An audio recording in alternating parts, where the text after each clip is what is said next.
Good evening. This open meeting of the Newbury Conservation Commission is being conducted remotely, consistent with Governor Baker's executive order of March 12, 2020, due to the current state of emergency in the Commonwealth due to the outbreak of the COVID-19 virus. In order to mitigate the transmission of the COVID-19 virus, we have been advised and directed by the Commonwealth to suspend public gatherings, and as such, the Governor's order suspends the requirement of the open meeting law to have all meetings in a publicly accessible physical location. Further, all members of public bodies are allowed and encouraged to participate remotely. The order, which you can find posted with agenda materials for this meeting, allows public bodies to meet entirely remotely so long as reasonable public access is afforded so that the public can follow along with the deliberations of the meeting. Ensuring public access does not ensure public participation unless such participation is required by law. This meeting will feature public comment. For this meeting, the Newbury Conservation Commission is convening by Zoom, as posted on the town's website, identifying how the public may join. Please note that this meeting is being recorded and that some attendees are participating by video conference. Accordingly, please be aware that other folks may be able to see you and that you should take care not to screen share your computer. Anything that you broadcast may be captured by the recording. All of the materials for this meeting, except any executive session materials, are available in the town of Newbury's website under agendas. And we recommend that members and the public follow the agenda as posted unless I, the chair, knows otherwise. We are now turning to the first item on the agenda. Before we do so, permit me to cover some ground rules for effective and fair conduct of our business and to ensure accurate meeting minutes. The chair will introduce each speaker on the agenda. After they conclude their remarks, the chair will go down the line of members, inviting each by name to provide any comment, question, or motion. Please hold until your name is called. Further, please remember to mute yourself when you're not speaking. Please remember to speak clearly and in a way that helps generate accurate minutes. For any response, please wait until the chair yields the floor to you and state your name before speaking. If members wish to engage with others, please do so through the chair. After members have spoken, the chair will afford public comment as follows. The chair will first ask members of the public who wish to speak to identify their name and address only. And once the chair has a list of all public commentators, I will call on each by name and afford 3 minutes for any comments. Finally, each vote taken in this meeting will be conducted by a roll call vote. Great. There's the script.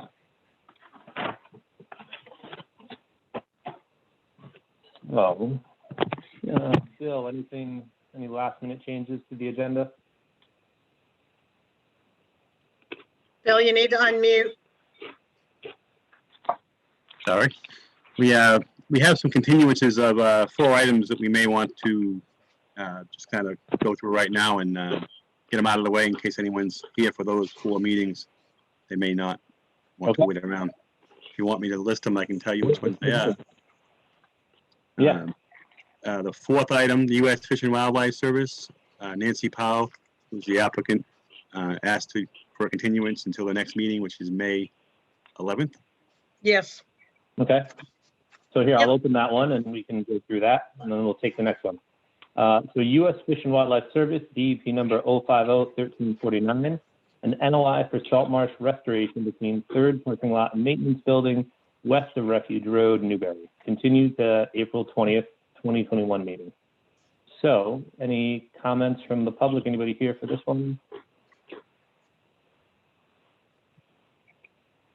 Going once, going twice. Okay, presumably nobody's here for that one. All right, so anything from the board? Anybody want to say anything, comment on anything, or are we good to continue this one? All right, taking silence as consent. All right, somebody put a motion on the floor. Move to continue this until May 11th. Second. All right, roll call. Benjamin. Yes. Bill. Yes. Oh, wait a second. Who's here? Do we have quorum? Is Bill You- Lord here? Yeah. Bill, 1, 2, 3. Dan, You have and 5. Okay, good. I would have stopped you if it wasn't a quorum. I appreciate it, Kathy. I'm running on autopilot. All right, so Bill Lord, you voted yes, right? Yes. And Daniel, you vote yes. All right, Mary's not here yet. And then Peter. where Peter are will you? not be here. Absent. All right. And then still no Kevin, right? No, so we have 4. Okay. That'll make roll call short. And I'm also going to vote in the affirmative. So that one we'll do next time.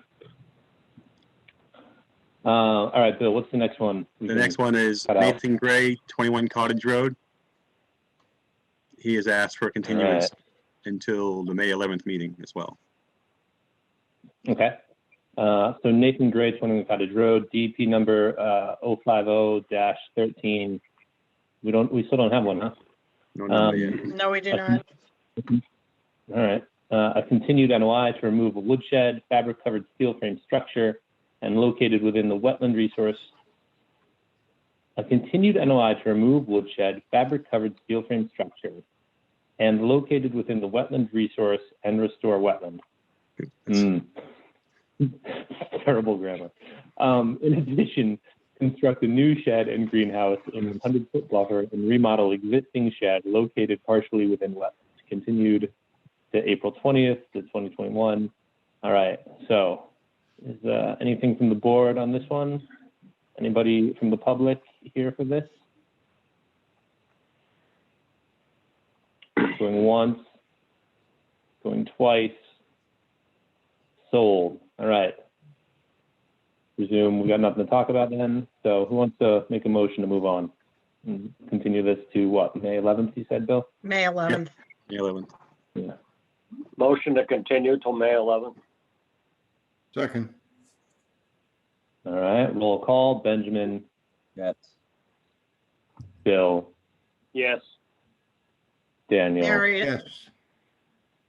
and also voting in the affirmative. And did somebody say Mary came in? Mary just came in. She's Okay. connecting. Great. So we can have a vote on the next one. All right. So we're continued to the 11th on that one. What else you got, Bill? David Mantee, 0 Pine Island Road, for construction of a dock and pier. Has asked for a continuance. He actually wants to ask for continuance till the June 1st meeting. Wants to be sure he has his plans ready.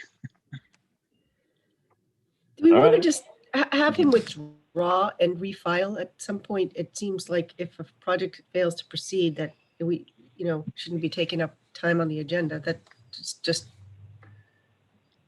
Yeah, I think that's why he, withdraw without prejudice.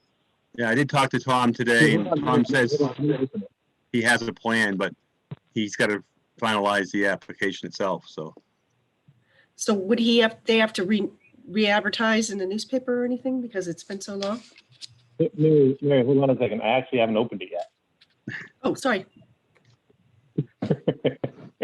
So, Jump in the I gun. take your point, but let's, yeah. Yeah, I mean, it's Zoom, so who's to say that it's really the same as opening it in person? So it's just formalities anyway. I'm going a mile a So- minute. Sorry. Yeah. David Mantee, 0 Pine Island Road, map R30, lot 5, DEP number 050-1330, a continued NOI to construct a dock/pier, ramp, and floating dock within the Salt Marsh Resource Area and the ACEC. And so the applicant has requested continuance to the, what did you say, June 1st? No, yes, June Good. 1st. All right, Mary, pick up where you left off. So I just thought that this has been going on since what, I don't know, before I've even been on the board in January. And the application is still incomplete, it sounds like. So just something to consider, whether we want to just not agree to a continuance and allow them to withdraw. I assume there's nobody here to address I it believe so. from representing the applicant. No. Right. It'd be- I would say, I would offer that then to let them know if they don't show up for the June meeting, we may have to consider doing that.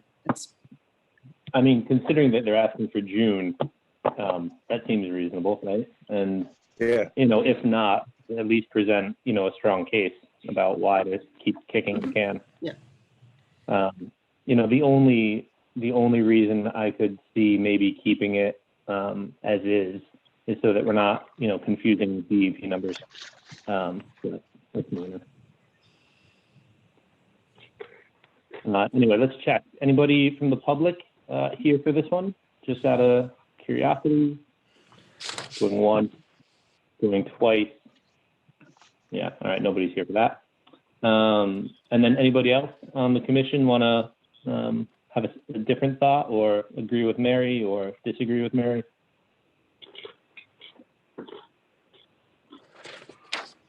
There's been things that have been continued for longer. That's all I would say. But I don't think that Mary's thought is an unreasonable one. It's unfair to people that are butters that might be concerned about a project. It's a big burden for them to keep up with continuances. I think that the town and the refuge are the only abutters. Okay, so in this case, maybe it's not an issue. Yeah. Right. All right. Well, with that being said, who would like to put a motion down to see this on the first, hopefully? I'll motion to see it on the first and communicate to Mr. Manti and Mr. Hughes that they should consider at least coming on the first to explain why they need more time or that they may need to re-advertise. I support what Mary's saying. Second that. I'll second. Great. All right. So Benjamin, roll call. Yep. And Bill, Lord, Yes. Daniel, Yes. Mary, Yes. and I will also vote in the affirmative. Okay. And then you got one more for us, Bill Holt? Yeah, We can- that's also one that's been around a while. Justin Leonard, 3 Southern Boulevard, asking for a continuance till May 11th. I do have a sketch of his that we need to revise, so that's why he's asking. Then it has to be sent to DEP to get a number. And it's not, just to clarify. Hold on, Bill. Let me open it. You're doing a Mary. Slow down. All right. Justin Leonard, 3 Southern Boulevard on Plum Island. DEP number still not assigned. A continued NOI to restore an existing small parking area, continued from the March 9th and the March 30th meetings. Okay, Bill. Go. So actually, he does. We have a sketch. We're revising the sketch. It needs to go back to DEP, and hopefully he'll get a number for the June 11th meeting. I mean, May 11th meeting. Sorry. And Yeah, we do not have a number yet. Yeah, what this is actually not even. It should be changed to he's going to restore the area he disturbed when he was trying to create a parking area illegally without a permit. So we could give him an enforcement order if we chose to do that, as opposed to letting him continue it and sort of force him to do the work. Well, But it the sounds sketch like is not you're complete yet. putting them out. Yeah. So it's All right. So to the board, to the public, who wants to chime in on this one? I was going to suggest an enforcement order might be, a friendly enforcement order might be a good thing to, good way to go.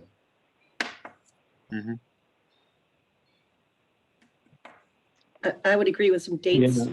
given.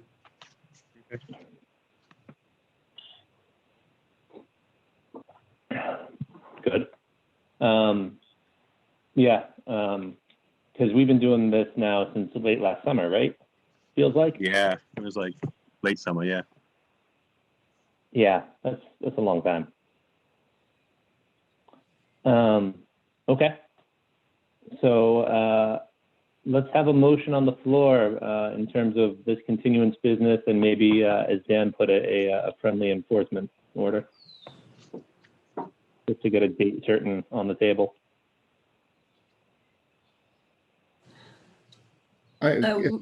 Go ahead, Mary. Dan.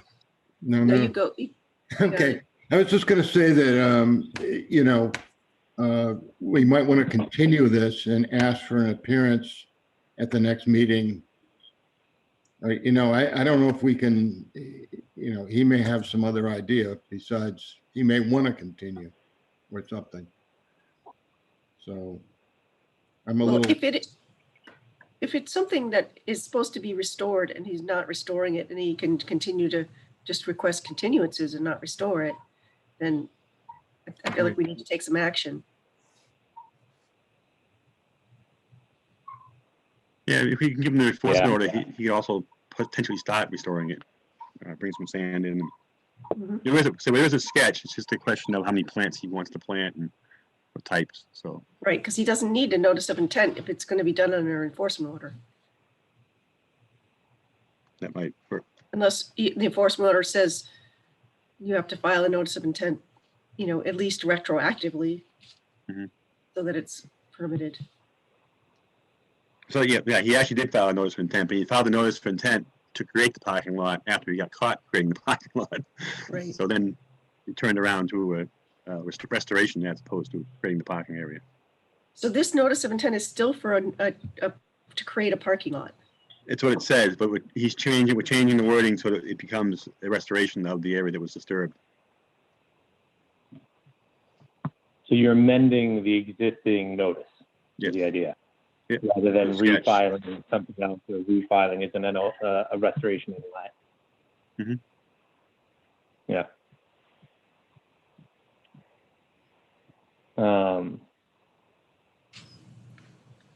Yeah, I mean, if you could just have a chat with him and sort of, it's been a while. Mhm.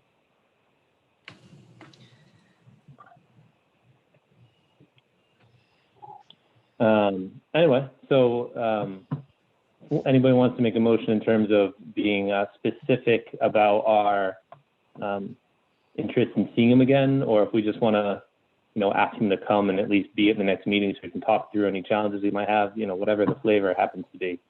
But yeah, I think the floor is open.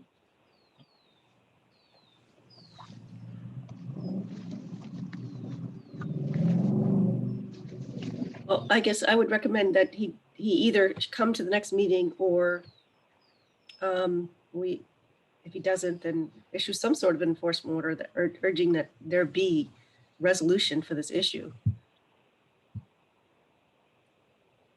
Okay, sounds good.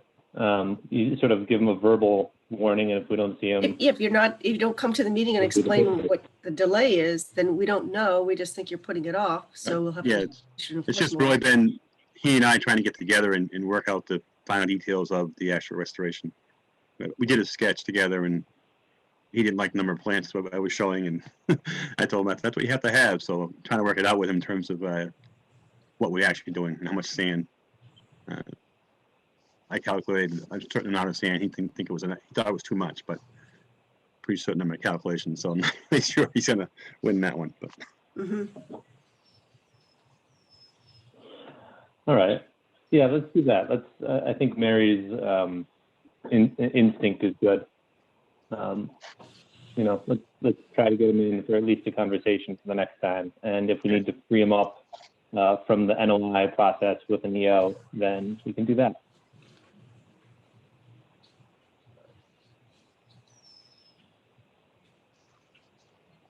all right.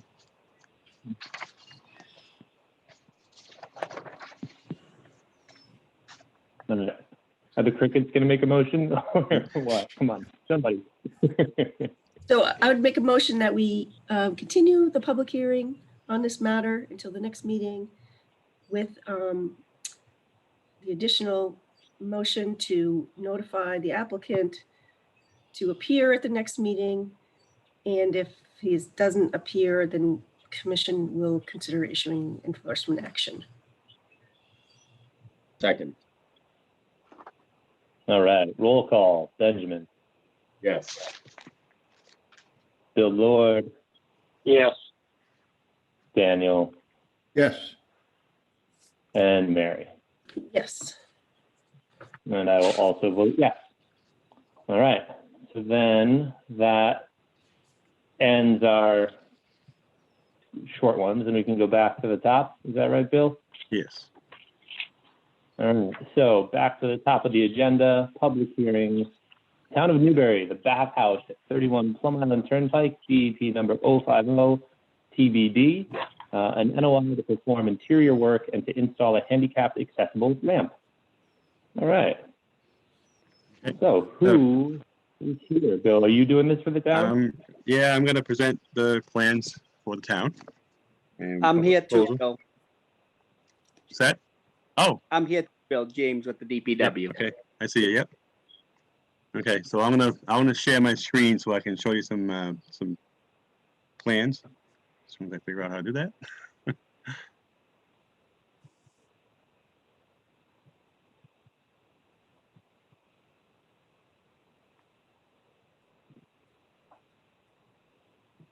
Can you all see that?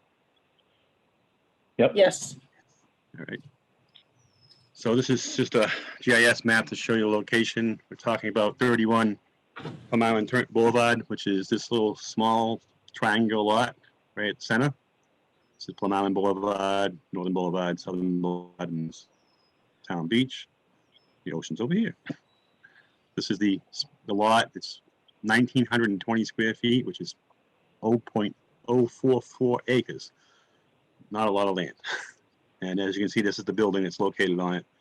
And I just wanted to give you that for perspective as to where it's located. This is the existing conditions plan, what's out there now. Again, you'll see the building. It's 1,235 square feet of building. This structure right here, it's right along the property line. The property line is this dark line. Small triangular piece next to Collins Way and Plum Island Boulevard. Behind it, there's an exclusive use easement, about 1,555 square feet. This rectangular area here. In that area, there's actually concrete, concrete pavement throughout this area in here, up to this line. Is all paved parking, which was actually part of the parking lot that's behind it. Before it was allowed to be used by this parcel. There's a concrete entry right here. There's a door located in the front of the building. And there's a concrete pad here. In this area, it's all cobblestone. In this area here, it's about 300 square feet. 300 and nope. I'm sorry, it's 70 square feet in that area. And this is a raised landscaping bed right here. So the whole property is essentially being used as no real native vegetation on the property. And it's very small. Like I said, it's a total of 3,000 square feet, including the exclusive use easement. And what we're proposing to do, the town wants to do, is to create a interior work to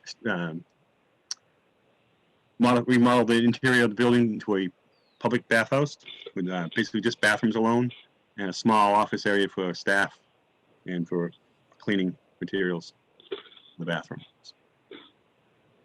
So what we're proposing to do is take out this concrete pad here, remove that concrete pad, and remove a portion of this landscape area to create a ramp to access the bathrooms, which is required by the building code for all public buildings to be able to have handicap access to the buildings. So the proposal is to essentially remove that concrete pad, replace that with another concrete pad, a little smaller, with a ramp going down to the sidewalk that will be ADA accessible, so that the access to the building itself.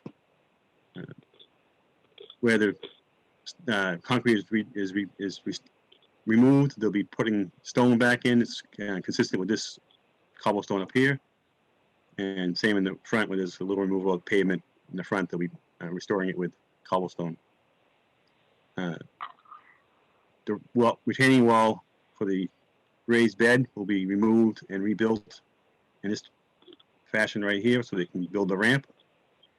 So what you have is about a 1.5 to 2 foot high retaining wall, raised bed that will be removed, And I'll show you some pictures in a few moments. It shows you the entryway, and the step is about 1/2 foot, about 6 inches to 7 inches high. So this pad has to be about 7 inches high, and then the ramp will ramp down to 0 or elevation consistent with the existing sidewalk, so that it can be used to access with wheelchair. And there's a specific pitch you have to have on that. It's basically 5% pitch. That's the maximum you can have on a handicap ramp to get in and out of the buildings. So there'll be no, when they do the remodeling of the building, there'll be no exterior changes to the building itself. The only changes will be to the concrete pad entryway, which will be removing portions of it and then reinstalling a newer pad. And these have specific dimensions too. I think it has to be 5 by 5 and turnaround area, so that wheelchairs can turn around and come back out. There's also going to be 2 foot washing stations that are incorporated into the concrete pad for the public to use. I will note that this area here is paved, and we haven't got DEP comments, but given the comments on 2 Old Point Road, I'm guessing they're not going to like the concrete, and we may end up having to do some other method of construction, like a flow-through style construction, either wood construction or some kind of a metal or composite ramp, high-density plastic composite type of construction, which we'll have to talk to the architect about if that's the case. Yeah.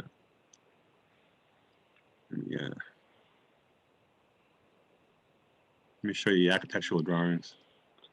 What's going to look inside.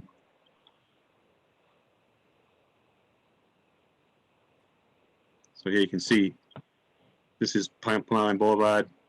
Other streets over here. This is the new ramp.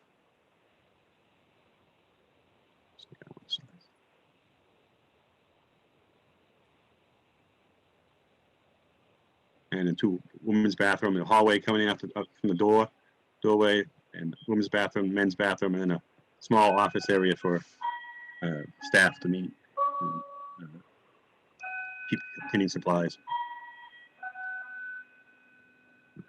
So it's all interior. I did talk to Peter.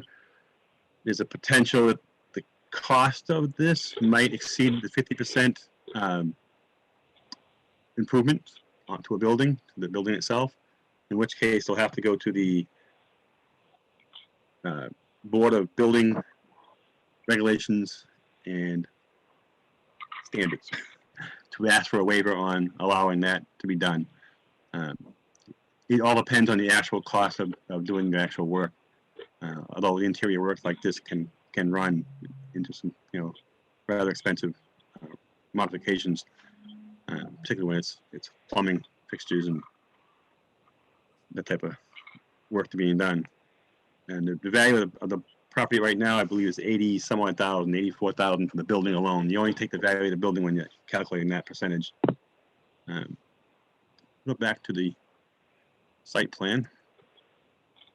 As you know, we have a coverage issue with buildings, but we're not increasing the building coverage at all. The building's staying the same. Right now, we have a 64% building coverage. We have 1,235 square feet of building and 1,920 square feet of area. So it's already exceeds by far the building coverage, but we're not changing that building coverage at all. The concrete pads do not count as part of the building coverage.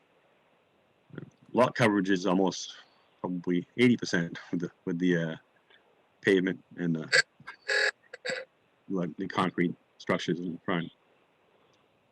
So that's essentially the proposal. I don't know if you have any questions. Let me show you some pictures. I got some pictures that I can show you what the. Hold on, Bill. I think let's go around the horn and see what's on people's minds, and we can tap into the pictures as they need, as you need them to make a point. Okay. So Ben, you see anything? I don't have any questions or comments at this time. Okay. Bill? I don't have any questions or comments at this time. Okay. Dan? I think good for now. Mary? I guess we just need to, we know we need to continue this because we have no file number and we need DEP's comments. So I think maybe we wait and see what they have to say, and maybe get some more information about the building costs to determine whether we need to get a waiver. Yep. Okay. And then, my only comment would be whether or not you're going to be putting the dumpster on the plans, like you're always asking other people to do. Do that. We have a great place right behind it here in this parking area. Come on, Bill. You're not living up to your own standards. I didn't draw it, but I will ask him to put it on. I don't think we'll keep a dumpster there, to be honest, because when we go clean it, we take everything away with us. All right. During the construction. Bill, you got like. Oh, during construction, yeah. We still could if we had to. If it made it better for everybody, we could take it away after we do it.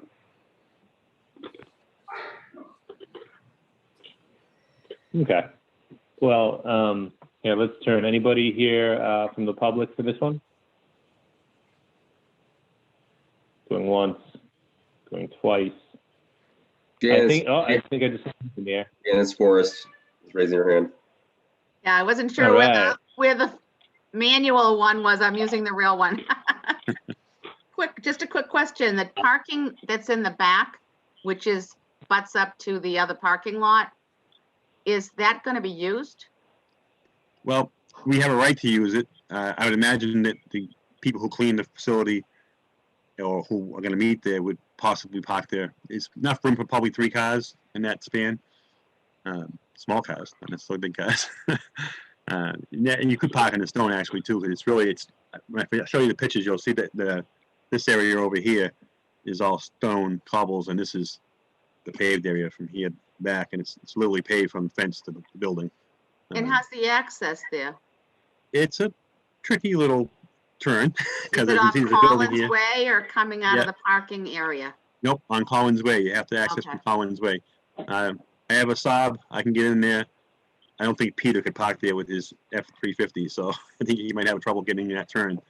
Again, dumpster probably would not be able to go there, so that is another issue that we may have to deal with when it comes to construction.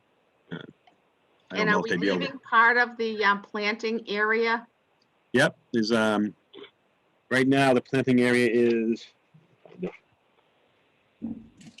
raised landscape area is 309 square feet, and we're going to be removing about 106 square feet of it to construct the ramp, and 203 square feet will stay, which is this area right in here will stay, and it will stay with the plants that are in there now. Oops, sorry. Are they keeping the outside water connection? I wasn't aware there was one. They're going to put in 2-foot washing stations. I know that. Okay. The only reason I'm asking those questions is because I'm also luckily on the Plum Island Beautification Committee, and we do all the plantings on those concrete planters around the parking lot. Mhm. And we usually tend to that little garden. So just checking.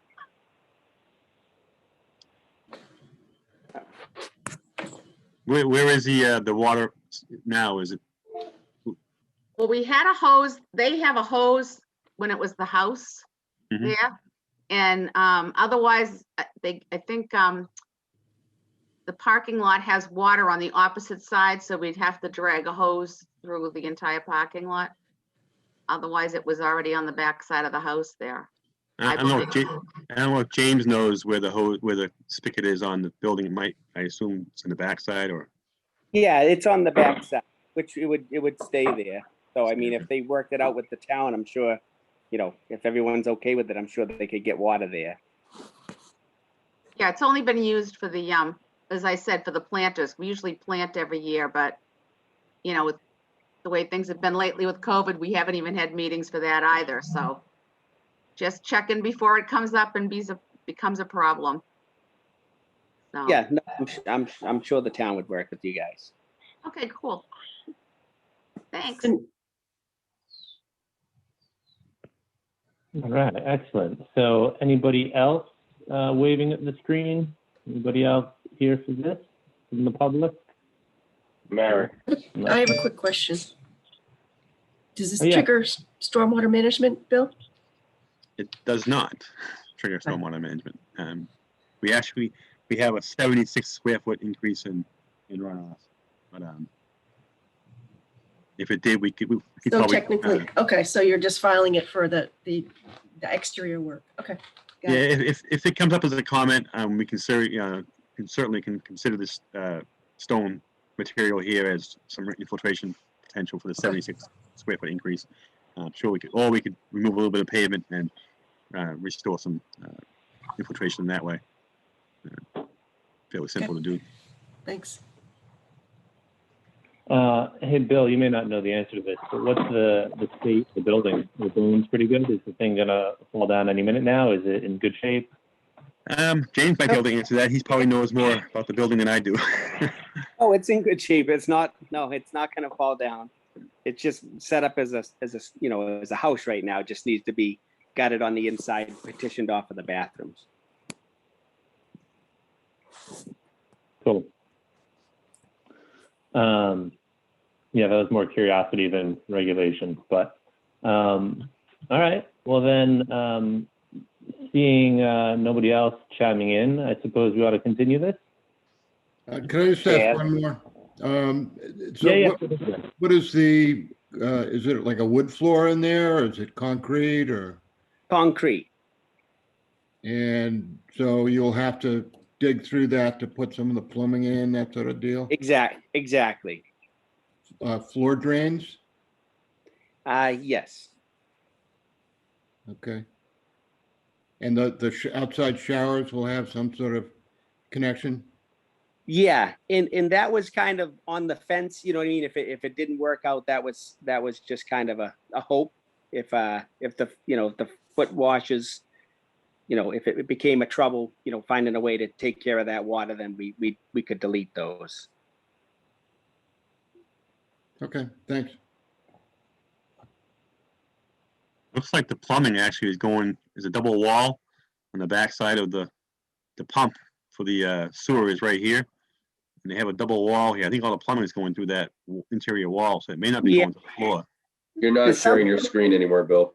Oh, I'm not? Sorry. I guess you can't see what I'm seeing. Some of it may have had to go. There was going to be a Liberty pump. Yeah. But pump's going right here, and then there's a vaulted wall right through here, a double wall where it says the space between which all the plumbing shown in gray. So I would assume they're not digging to the floor for all of it, maybe some of it, but not all of it. Yeah.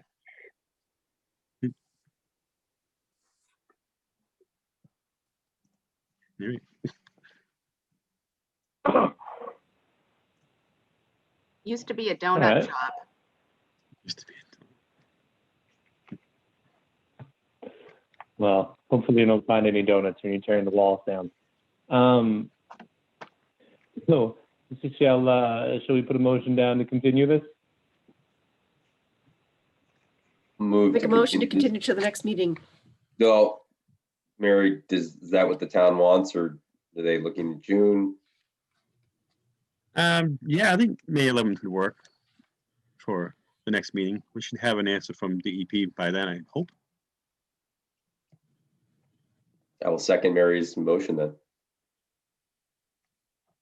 All right, roll call. Benjamin. Yes. Bill. Yes. Daniel. Yes. Mary. Yes. And I will also vote yes. All right. So we'll see what comes along on the next meeting. All right, moving along, we have Thank you, guys. Christopher and Amy. I don't see. Is Tom Hughes on? Yeah, Yep, I'm here. Yep. Oh, he's there. Perfect. Let me make you a. So Christopher and Amy Christuck at 22 Temple Boulevard West, DEP number 050 TBD. an NOI to replace an existing single-family home with a solid foundation with a new home elevated on piles and install a gravel or clamshell driveways and walkways and associated work. All right, so Tom, I guess that's your thing. Who's going first? All right, good evening. Tom Hughes with Hughes Environmental Consulting. Eileen Graff, the architect on the project, is with me tonight, and both Amy and Chris Christuck are also out there in the audience as well. So if it's okay with the commission, what I'd like to do is share my screen. So Yep, you're good. and in the meantime, I have sent in by email a copy of the legal ad and the proof of mailing to abutters. I received that this afternoon. Yeah, they were all mailed. Yeah, you received the proof of mailing, right? Yes, I did. Yeah, okay. All right, so here we go. All right, so it's this lot right here. You can see on the cover of the NOI that's located right after the corner lot on the corner of Sunset and Temple. This is Temple West. The Christucks currently live here and are looking at reconstructing that home right there. So you can see from the flood map, the blue area there is AE 13. Here's the endangered species habitat map. You'll note that the area across the street is mapped, but this lot is not. So within the lot, there's some areas of shrubs around the periphery. There's some fairly large sand areas. There's like cinder block gardens, an old laundry line type thing here. The existing house, unfortunately, I didn't get a great picture of the existing house, but it does have like this concrete apron around it. And there's an existing drive. Let me down. So we'll go back to those in a second. So we have a fairly large sand area. We have the existing home, and we're proposing a new home elevated on piles. I know that I did see a letter from one of the abutters talking about how there were a lot of piles here, and there are metal piles that essentially support the building, but then there's a bunch of these shallow wood piles because we can't use sonotubes in the dune system anymore. So the stairways, the utility platforms, there's an elevator shaft. All of those are supported by shallower wooden piles. Okay, so let me go up and I'll show you. So we have the cross section that shows that, you know, we're significantly above elevation 13, which is the flood. And then the building design itself, we have the bottom 2.5 feet open. You can kind of see its profile view here and profile view here. So you can see, you know, a lot of these piles are just these support these posts for the stairways.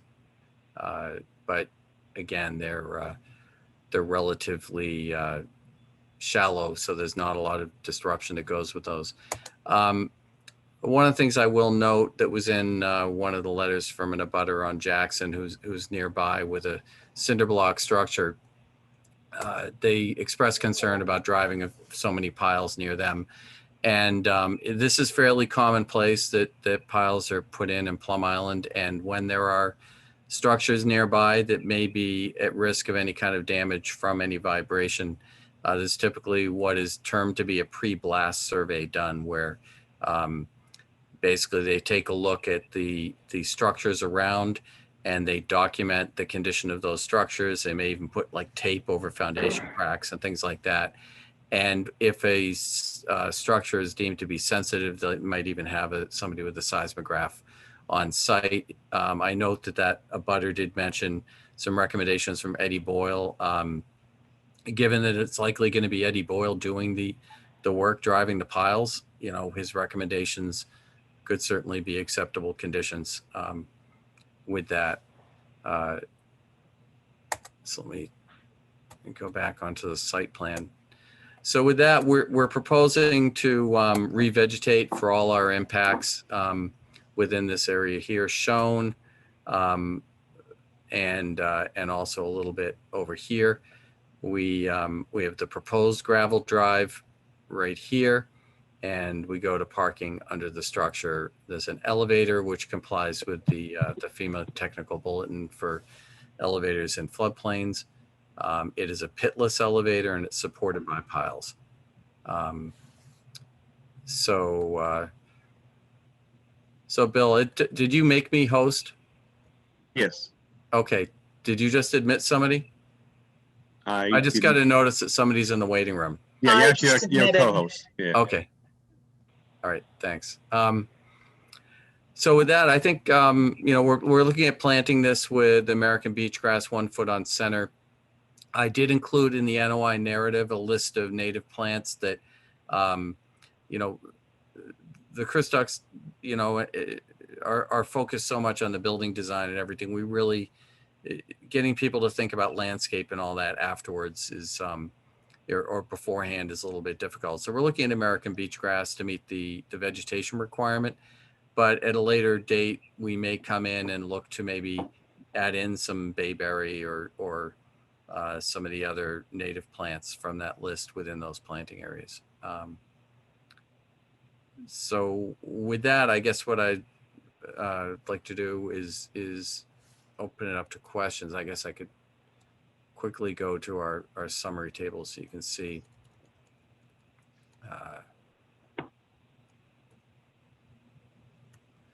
So we start with 8,219 square feet of vegetation on site, and we end with 8,245 square feet. So there is a net increase in vegetation. Okay, thanks, Tom. Let's turn it over to Bill first. Bill, what do you see? I don't have a whole lot of comments. Do you have is there a limit of work depicted on it? I didn't see a limit of work depicted on the plan. Is there going to be I saw some erosion control on the right-hand side. Is there a snow fence or something going around the limit of work? There's not. We certainly could do that. I suppose what would probably make sense is we could extend this back around and then kind of go around the grass area. But the other thing I want to point out, we go up.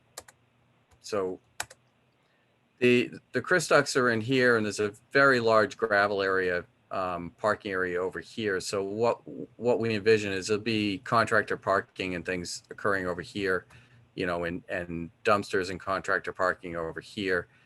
Certainly we'll need the limit of work around the house for doing that. I can work with them. We don't have a file number, and the zoning hearing, there was an advertising glitch, so that got postponed. So we are going to be looking to try to resolve as many issues tonight as we can, but also continue this and leave it open so that we can incorporate any changes from zoning and get you guys any additional information you need. That was my other comment, was the zoning. I was going to suggest that it stay open until you hear from zoning first. Right. We'd expected to have been to zoning before being in front of you, but unfortunately it did not work out that way. They'll be in front of zoning on May 6th. Yeah, so your next meeting is the 11th? Yes. So, once we get through any questions or comments from you guys and then from abutters, we can continue to the 11th, and I think we could get any kind of plan updates and wrap everything up at that meeting unless zoning doesn't go through in one night. There were only 3 cases that night, so I don't see a problem. Okay.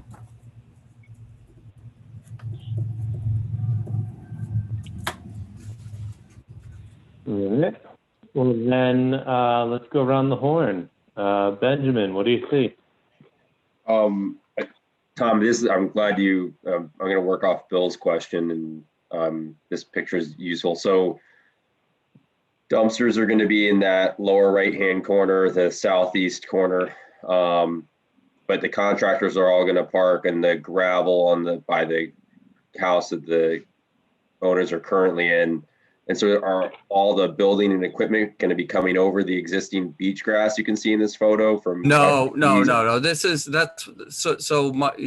it's possible that there could be a dumpster or a truck or something over here, but the idea is, maybe there'll be guys walking through here, but this is largely unvegetated all the way. You can see where the truck is parked. You can walk over sand and get all the way up to the house without trampling on vegetation in that area. So I imagine it'll be foot traffic, but we're not looking to operate equipment back and forth here. Essentially, all that is going to be kind of limited to the area where the house is going. So we will do some orange construction, snow fence to paint a limit of work. I'll just want to make sure I work with the project team to make sure we have enough space to do all the work we need to. But my point is that, oftentimes what happens is you don't have enough room for contractors to park. They do have the luxury of having that. So they could have half a dozen, vans and trucks parked over there. They can offload the tools and everything and go over. And when it's just a smaller crew, they can just park in here. And there'll be portions of the project where we may not even have a dumpster on site. It may just go right into trucks. So. Okay. But that makes more But sense. they have an advantage that a lot of these lots don't have, which is a nice spot right there. Thank you. I know you showed some pictures of the site. Looking at the aerial here, are there mature trees for, of a size typical for Plum Island, and are any of those being lost? There's some, I wouldn't call them mature. There's some somewhat decent sized trees within this sort of footprint of the house, but the biggest, really nicest tree is right here, and that is remaining. And that's shown on the site plan. So you can see this tree here, that is staying. And then there are some trees that are outside of any area of work, but there's nothing like crazy specimen quality or anything. Nothing that is not replaceable. And we're happy to put in with our plantings, if you want to see some trees, some beach plum or whatever. It's just folks are, spend so much time with people like Eileen coming up with the plans for the house. And it's only when the houses get under construction, in my experience, that homeowners can fully kind of visualize what they want for plantings and beyond just the minimal sort of beach grass everywhere. Understood. Yeah. I'll let other people go, but it may be good to give some, just because I think it's great to replant beach grass, and you're always safe saying, we're going to replant beach grass 1 foot on center. That's not a bad thing. But if certainly if you're going to be removing shrubs and small trees, they offer different types of habitat for a wider range of creatures. So it might be good to have some of that called out on. I know that you kind of built in the ability to do that, right? Which I appreciate, but just a thought. Yeah, we can certainly look to that, or we can commit to a certain number of shrubs and trees with locations to be refined, working with the commission. Thank you. Yeah. All right. Thanks, Ben. Bill, what's on your mind? I'm pretty good with most of it. That's not a full foundation, right? That's existing? I know it's a solid foundation. I've not been in the house.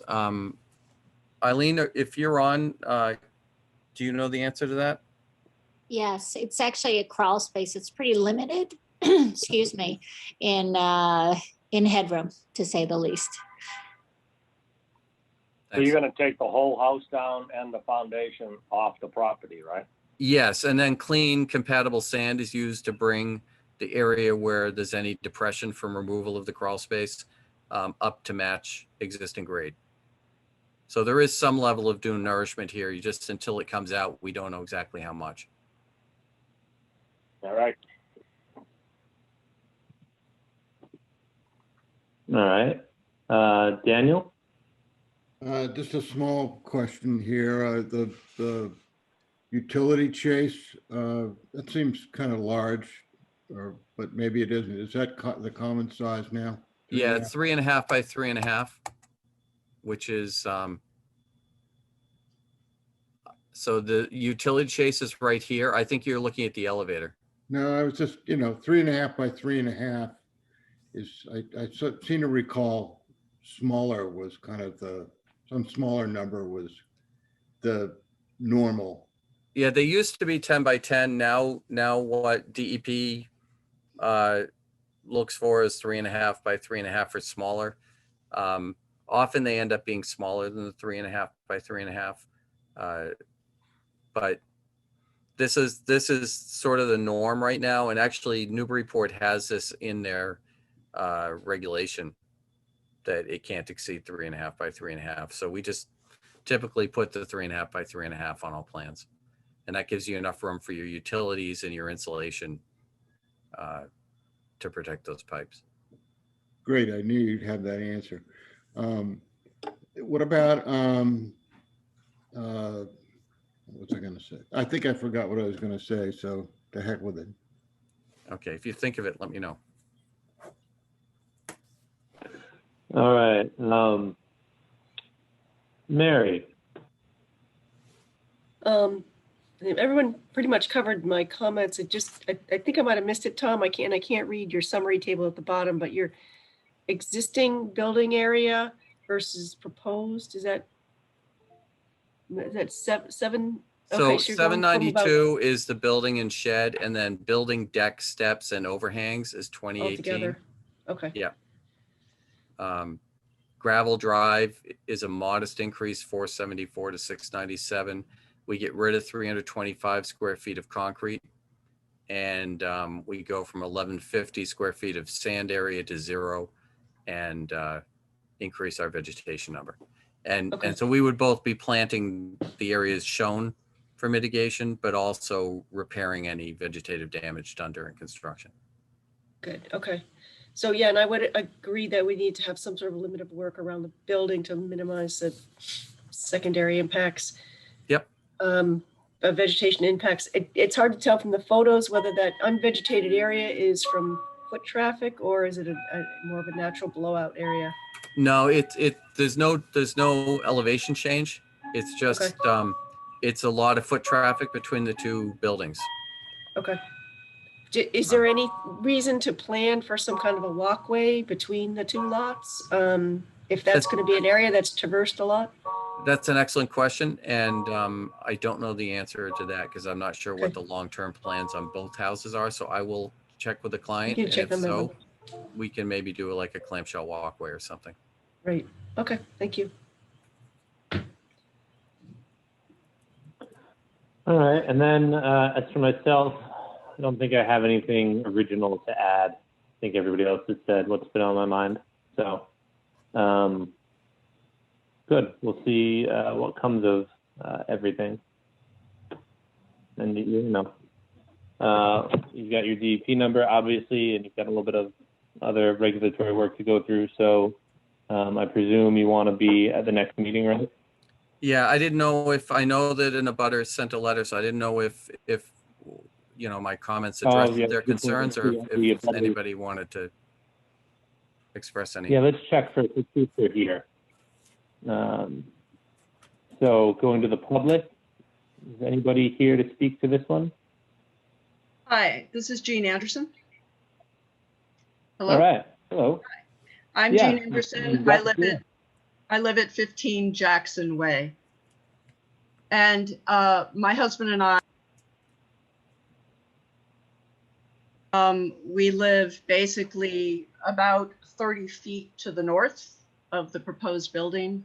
And you can see our names on that survey, basically indicating where we are in relation to that particular cottage. Right there. At the top of that is our house right there. We're approximately, our southern boundary, our chimney is about 30 feet from the proposed northwest corner of the new building.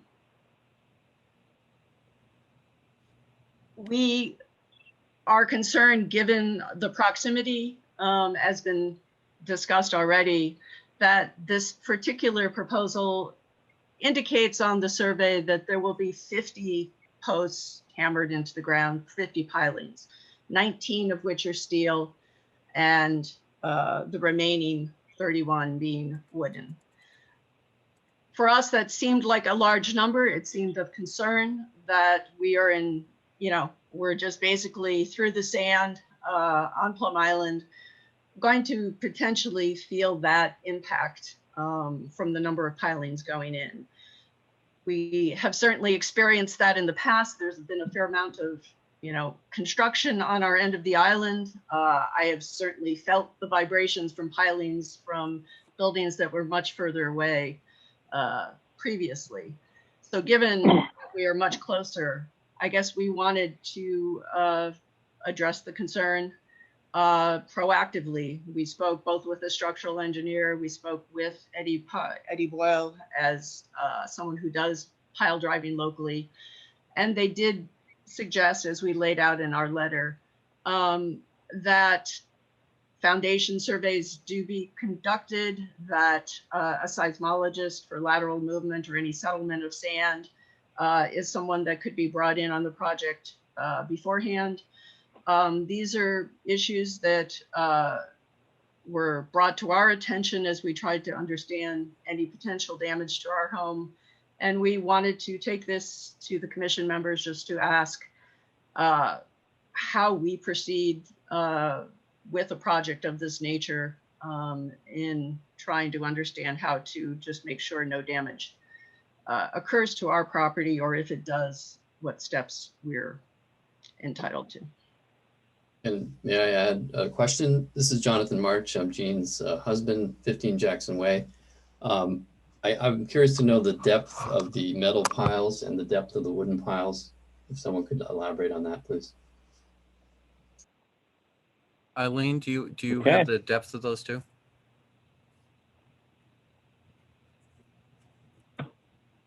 Sorry about that, I went mute.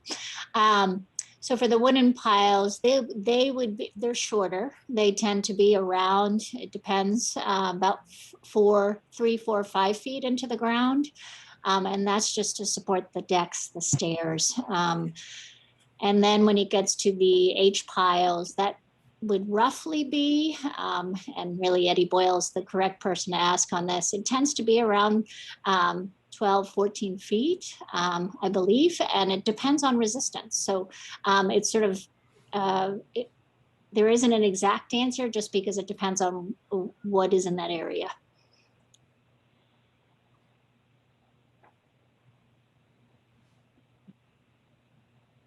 And I have one other question, if you don't mind, which is there are some smaller trees that are toward the boundary line between the houses, and I didn't know if they're going to be sacrificed or not.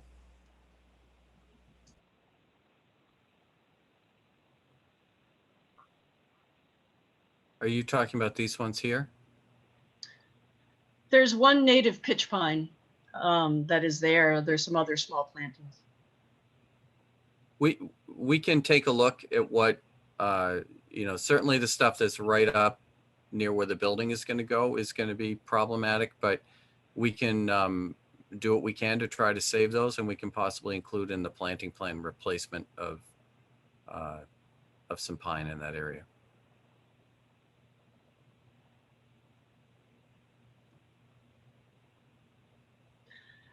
And just to reaffirm my wife's question, I think we're looking for some sort of, we don't understand the formalities of how, is there some sort of promissory letter or some sort of language that's built into what you guys present from the commission with regard to our concerns about seismic damage and what can be done to mitigate that?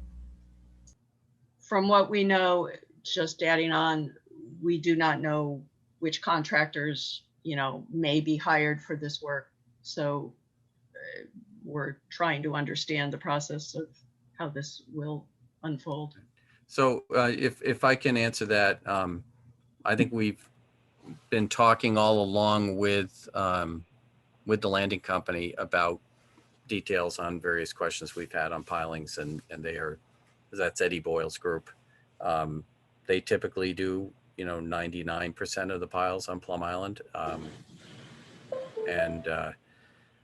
So I would imagine it's going to be them, and we certainly are agreeable. We would need to refine the language in your letter. It's a little bit off on what these things are actually called, but basically, we are certainly agreeable to the pre-blast survey. It's called because it originally came about because when people blast, but it's the same thing. It makes the ground shake, so anybody nearby, basically they would take a look at the existing condition of your home, and then they would have, potentially if they thought there was any risk, they would then have the seismic, seismologist basically stand between the rig at the property line or at some predetermined distance, and they would essentially stop the rig if the shaking got to a certain point of concern. That's routine.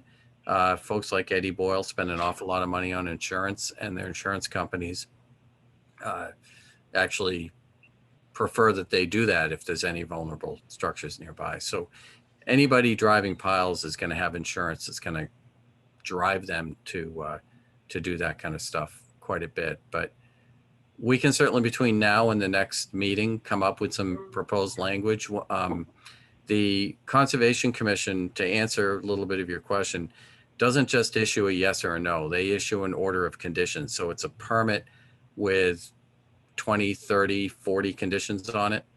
And they can have a condition that addresses this to the extent that it's relevant to the Wetland Protection Act. But otherwise, the Christucks are also looking to be good neighbors. They're not looking to do anything to damage your home. So certainly they would want their contractor to take any measures that are protective, to prevent any damage, and to certainly make sure that if there were any, it was documented. I can tell you, you certainly can feel some pile vibration when you're standing away from it, but I've stood 2 or 3 feet from a pile going in the ground, and it's not like the earth shakes violently, but there is enough shaking that the procedures you outlined in your letter are undertaken when there are nearby foundations that could be at risk. All right. I could just add, just quickly, Brian, if you don't mind, just that the commission has limited ability to regulate offsite impacts to private properties. So, but the zoning board or other approvals processes that this project has to go through may be able to address those more thoroughly than the commission can in this case. I think we would be happy to see the order of conditions from either the zoning board or Concom, whichever is the appropriate board, addressing our concerns. That would be very helpful from our perspective. I think we brought the concern about the number of pilings mainly from the concern about protecting damage from our own home, but also because this property falls very close to the ACEC boundary and is within probably the 100-foot buffer as well. So. Sounds good. Yeah, thank you for, bringing that up. I was just, as you were speaking, I was just reflecting on, I don't think anyone else has come over to talk about this in any of our projects on the island, or, I don't know, Dan, you may remember this from another meeting, but this is sort of a new topic for me. And, to Mary's point, I think that the work that we do here doesn't usually get into this kind of detail. And I think Bill Holt, our conservation agent, if you reach out to him as well, he might be able to put you in touch with the right committee in town hall, just so that you're not coming to all the meetings in a manner of speaking. I mean, obviously you can, but if you don't want to, and you want to just go to the right one, I think he can probably help you with directions. But Daniel, do you have any thoughts on how this is played out in the past? Any similar conversations you've had? I do recall the issue coming up on other projects throughout the years, but it never seemed to be too big of a deal to, everybody got together and understood what was going on, and I never heard of any problems. So not very definitive, but that's what I got. Well, it's good to hear that nobody came and complained after either. That's what I mean. So it's good to hear. All right. And then is there anybody else here about this project by any chance? Any other hands in the air? Any other people waving at the screen? I can't see anyone waving because Tom Hughes' screen is still up. Oh, yeah. How's that? Is that better? Yep.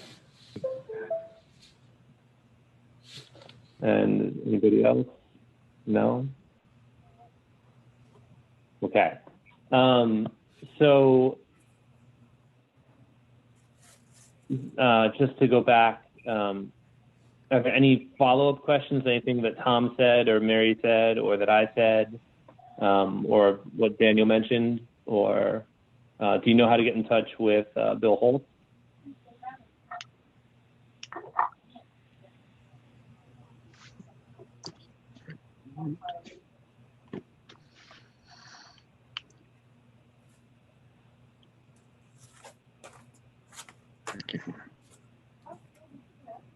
I'm going to move to continue this to May 11th. All right, we have a motion on the table. Second. I'll second that. Okay. Who made the Roll call. first motion, please? I did, Kathy. Ben Thank Gagan. you. All right, roll call. Benjamin, Yever. Bill, Yes. Daniel, Yes. Mary, Yes. and I will also vote yes. Thank you very much. All right, let's see you guys next time. All right. Next item, where'd my agenda go?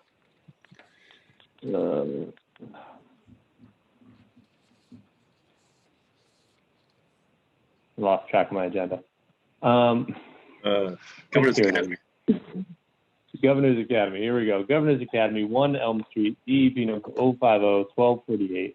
A request for modification of an order of condition recorded on 4/24/18 in book 36-697, page 462 at the Southern Essex Registry of Deeds. All right. So, yeah, as I recall, we just needed to sort of investigate fungicides and see what we thought about them. Did anybody look into this, and do we have anything to report? Bill Holt, let's start with you. Yeah, I sent out what I found, and there's a couple of items that, you know, it's a chemical. So you apply a chemical, and there's obviously some impacts to the environment and to wildlife and people. So I read it, and I'm not really familiar with exactly what it was saying. It just seemed like it could have some potential impacts. I don't know if anyone else has more information than, I know you sent out a link, and I looked at that as well, and I guess I would leave it up to the commission to discuss. I don't really have a good feel for it, so unfortunately, I would have to defer to the commission in terms of what your experiences are with this type of thing. Okay. Yeah, I did find something on its aquatic fate, but does anyone else want to chime in before I go to that? Benjamin? What I found was pretty similar to what you sent out, Brian, that it moves around pretty readily in the aquatic environment. And I did find some research showing that it does not great things for soil biota. So it's going to have effects beyond just the fungicide purpose. But it didn't look like it was an absolute terror on anything. But, it's what it is. It's chemical and it's fungicide, and it's going to kill a bunch of stuff and not necessarily stay where it is applied. Yeah. All right. Well, with that, chipper assessment of things, right? Bill, Laura, did you see anything about this? No, I read it, but I didn't totally understand it. It seems pretty powerful to kill some unwanted worms or something. It just seemed like it was pretty powerful, and there's water all around that field. So it seems a little scary. I don't have enough knowledge to say anything else. Okay. Thanks, Bill. Daniel? So refresh my memory. This is going to be applied and then some sort of a blanket goes over it. Was that the arrangement? So I just kind of wonder if that is the case, it might sort of diminish the amount of spread. And I can't really remember how close the application was to an actual resource area. It might travel, but the distance is of some significance, and also if it's being covered in some way.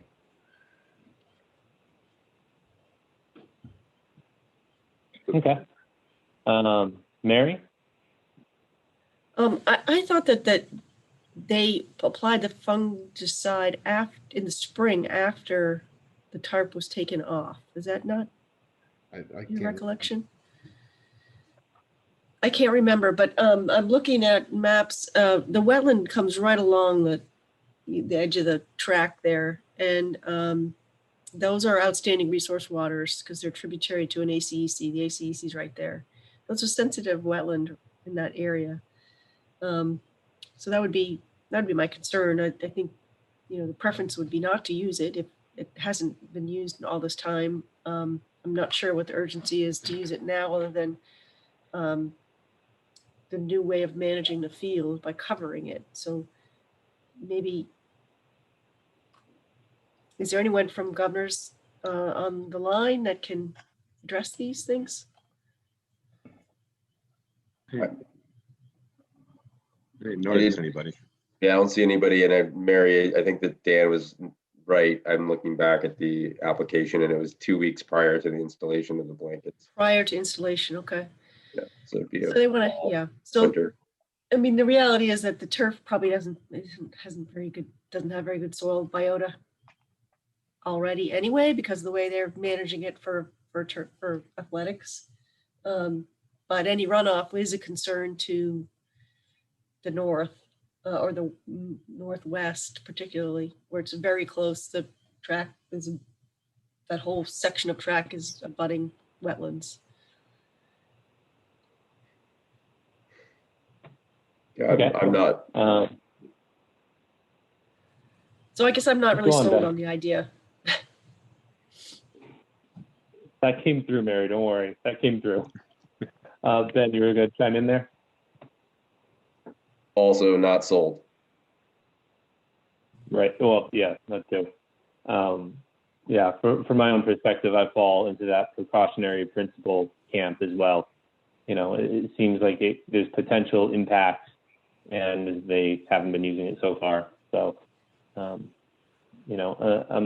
not necessarily closed off to them making a stronger argument or a stronger case or whatever, but I would need a stronger argument than the one I was given. I will say that without a representative, do we really want to go into this, or have we already gone a little too far, and do we just want to continue?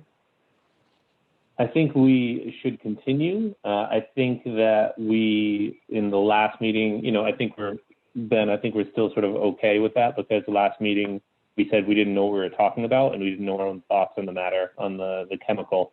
And, for the sake of this and here and now, we've all sort of said what we found and what we learned and how we felt about the chemical. And so making an action, regulatorily speaking, we can't do and we shouldn't do, but, discussing our information gathering seems okay to me, but that's just me.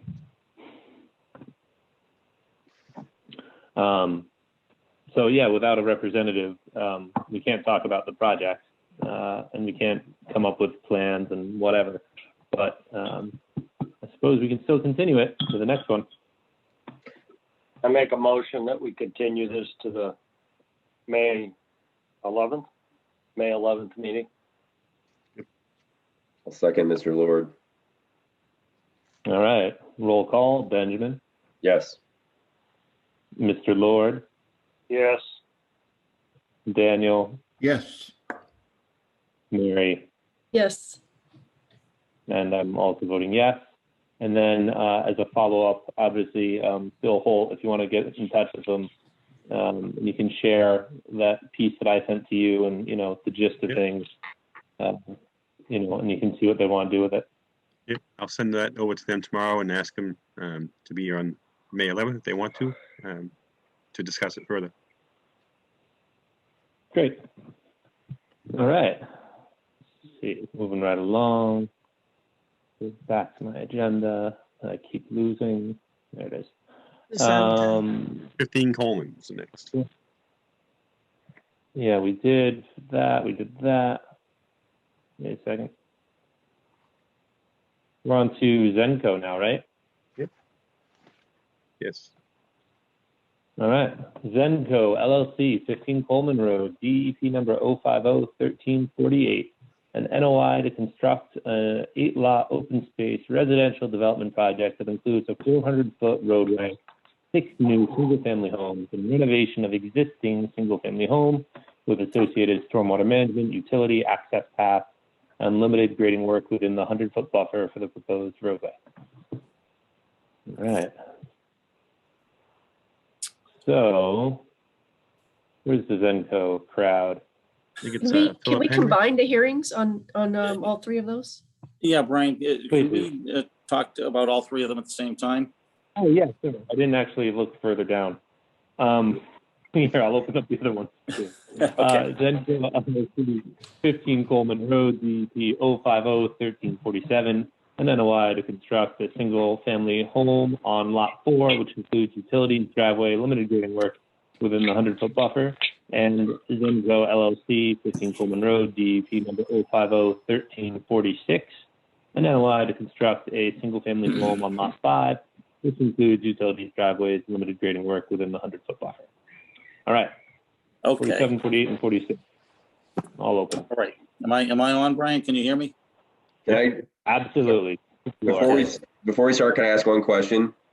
Was there anything else submitted on this since the site walk that I didn't get, or there just hasn't been any other? No, we didn't submit anything additional. This should be a relatively brief discussion here, I think. Again, Tom Zarico, 15 SD Street in Amesbury, I'm the applicant.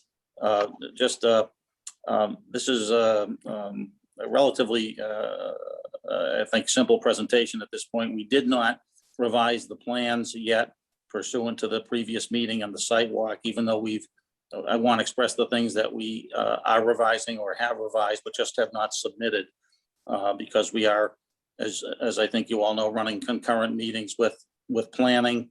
And in the event that there's anything that they want integrated into this plan that has an effect on anything that you folks are deciding on that's jurisdictional, we didn't want to have, the plan of the week, if you will. We wanted to have all of the revisions come out in a consolidated way for both boards so that we're all looking at the same plans and there isn't any confusion as we go through the process. So that's just I think a simple way of trying to keep our bearings with regard to all the conditions that we have to deal with. In any event, pursuant to the sidewalk and to the previous meeting, we're adding or modifying grading on lot number 5, which is the one that has some the closest work for lots in the buffer zone. We're adding a stone wall, as we had talked, at the 50-foot buffer zone as a demarcation point and a barrier to any further encroachment. Our landscape architect is adding a revegetation plan, as we had discussed as well, in that area that's being disturbed. In terms of Lot 3, where our stormwater management or retention, underground retention area is, there's some minor modifications to grading, as we had discussed in the field, along with some revegetation detail that Hunter's Associates is adding as well. And we've also expanded the stormwater discharge energy dissipation area as was requested, with the extended riprap along that discharge area. So those items are all in the process of being added to the plan. And we're having an additional meeting tomorrow night with planning. Hopefully we get far enough along so that at the next hearing, we'll have everything well in hand that pertains to this board, and be able to conclude hopefully at the next meeting, unless there's additional concerns that anybody has that wants to express tonight. And that's all that I have, actually. Okay, thank you. Let's go around the horn. Let's start with Benjamin. All good. That was easy. Bill. I think I'm good. I look forward to the final plan. Okay. Daniel.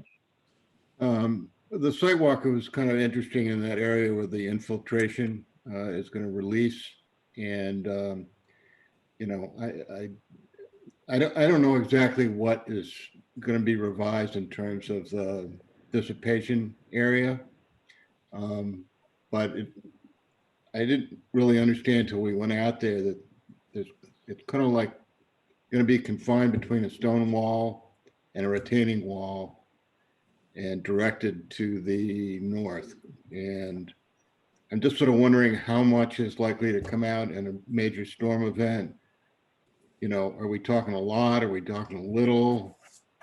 What becomes of it after it reaches the corner of that stone wall there before it gets to the trail, which I believe is raised? So it just seems like there was maybe some more detailing in there that might be helpful to us. If I can, I'll respond non-technically to that, and then let Phil also as well, if I could. The revisions there were specifically to address exactly what you're asking about. In fact, I think Mary had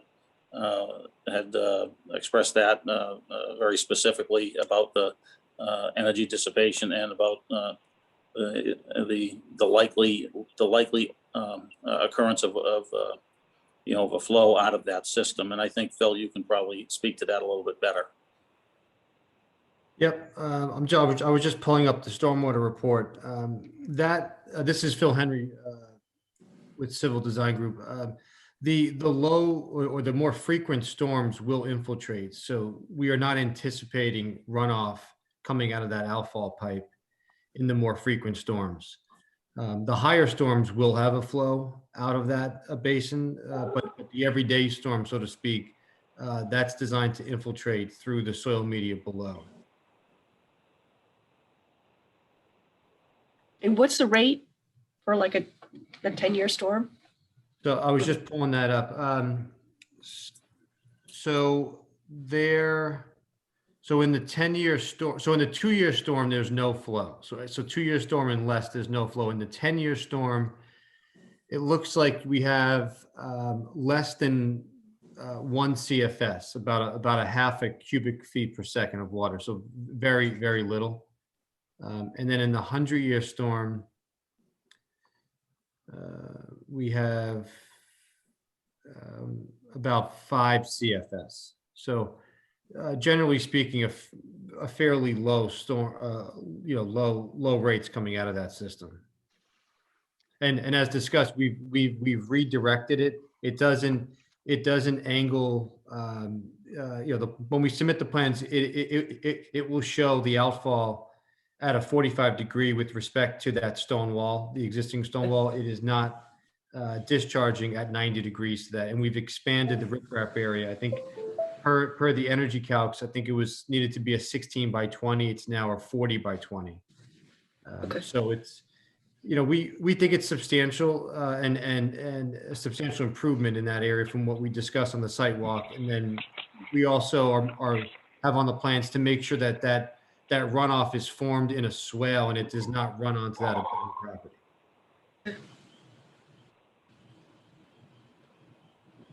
And if I could just continue with so when it gets to the corner there, it still has some distance to go before the trail connection.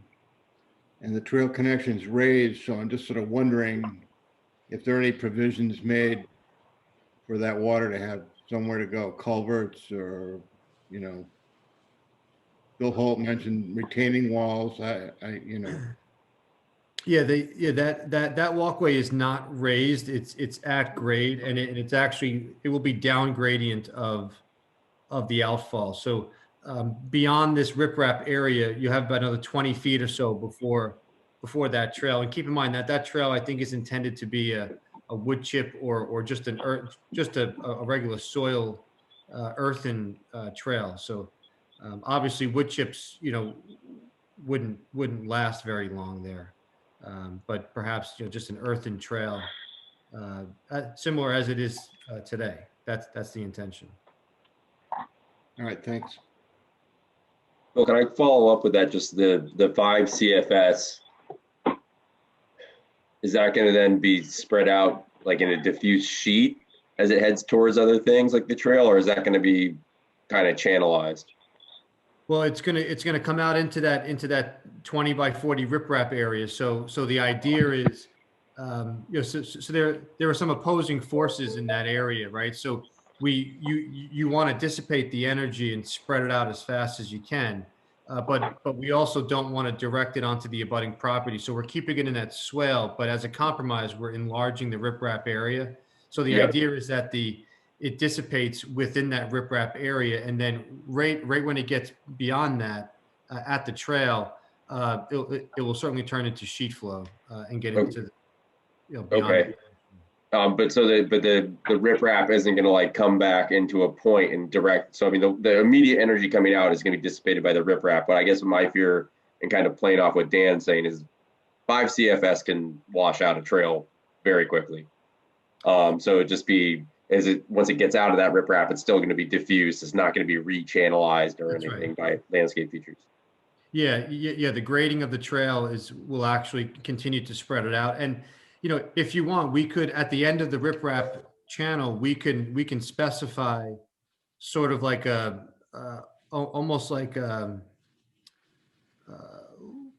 stone dike or something, so that we make sure that it hits a very small revealed lip, if you will, so that water then kind of sheet flows over that. We want to keep it earthen and nothing structural there, but we can definitely focus in on that area. And so on the final plans, we can specify that, and we can further refine that in the field as it's constructed. It's a very small area that we can certainly make revisions in the field if needed. Cool. Yeah, that'd be great. I think that the final detail, like seeing the actual plan, I'll be able to talk about it and visualize it, but it sounds pretty good to me. Okay.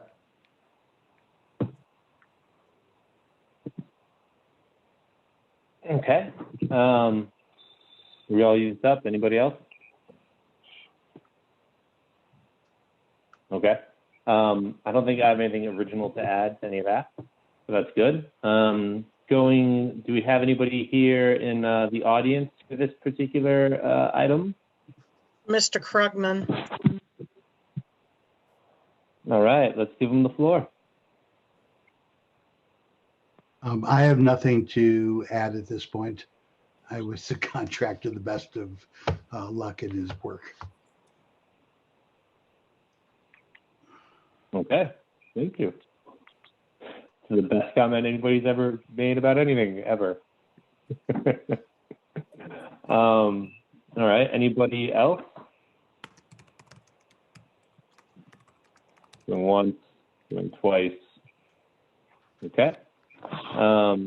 So then, assuming everything's all done and we're all done with the moments conversation, would you guys were listening that the 11th of May is our next meeting? Yes, that would be great if we could continue to then. Okay. I make a motion that we continue all 3 items till May 11th. Okay, I think we can do that, right? We can take one vote on 3 items. It just has to show in the minutes. Second. I will do that. Okay. All right, so roll call vote. Benjamin? Yep. Bill Lord? Yes. Daniel? Yes. Mary? Yes. And I will also vote yes. All right. So we will see you guys for those 3 items on the 11th. Thank you very much. Appreciate it. And thank you. Okay. All right. Moving right along. This is amazing. It's not even 9 and we're almost done. I shouldn't jinx anything. Dwayne Cromwell, 11 Jackson Way, DEP number 0501351, an NOI to perform renovations on an existing single-family dwelling, continued from the March 9th meeting. Okay. Bill Barrett here to speak for the Cromwells. Can everybody hear me? All right, floor is yours. Yeah, you're coming in. All right, thank you very much. Yeah, since our last meeting, I finally got my DEP number. So there was 4 issues after leaving the last meeting. One was the location of dumpster and limit of work on a plan. That plan has been submitted. We also did receive our DEP number. There was some discussion about the list of plants for a landscaping plan. However, the Cromwells have decided at this point in time to forego that and just go with, in the narrative, page 3 of the narrative, it specifically says that we will, all areas affected or damaged by construction shall be replanted with American beach grass. Replanting shall take place, blah, blah, blah, October 15th. So we're just going to go with that at this point in time. If anything changes that they decide to do additional planting, we'll come back before the board or just send in a letter and a plan to the commission for their approval.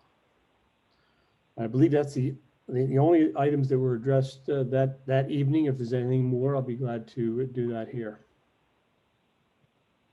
Okay.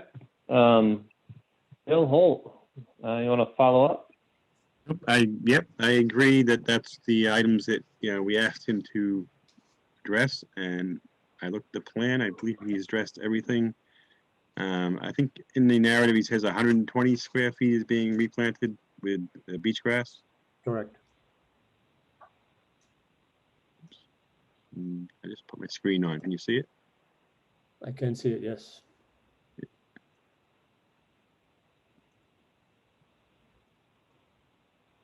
So he has the limit of work in the back.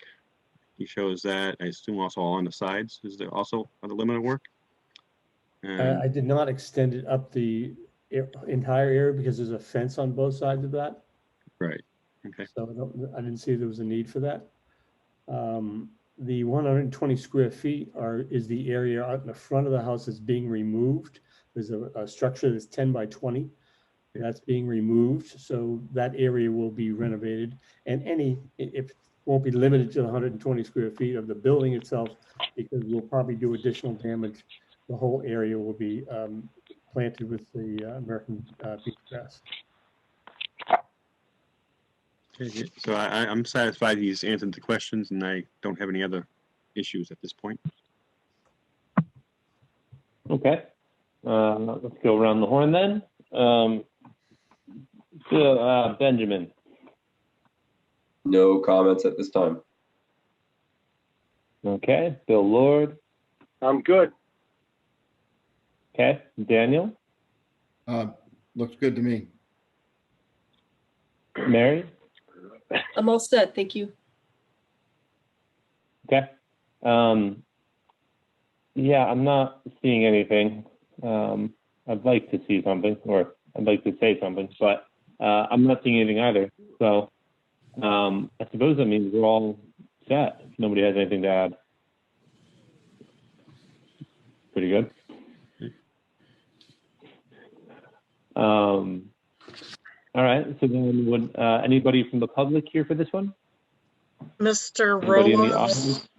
I believe, is here for this. All right. Let's give them the floor. Hi, Jeff Roloff's here. I actually do represent one of the neighbors, Ginny and Tom Aramo, but I had emailed Kathy just for copies of the plans today, just to be informed as to what was being proposed, but we have no comments on this project. Thank you. Okay. Thank you. All right. Anybody else from the audience? Not seeing any hands in the air or hands waving at the screen. Okay. So then what would we all like to do about this? Who wants to put a motion on the table?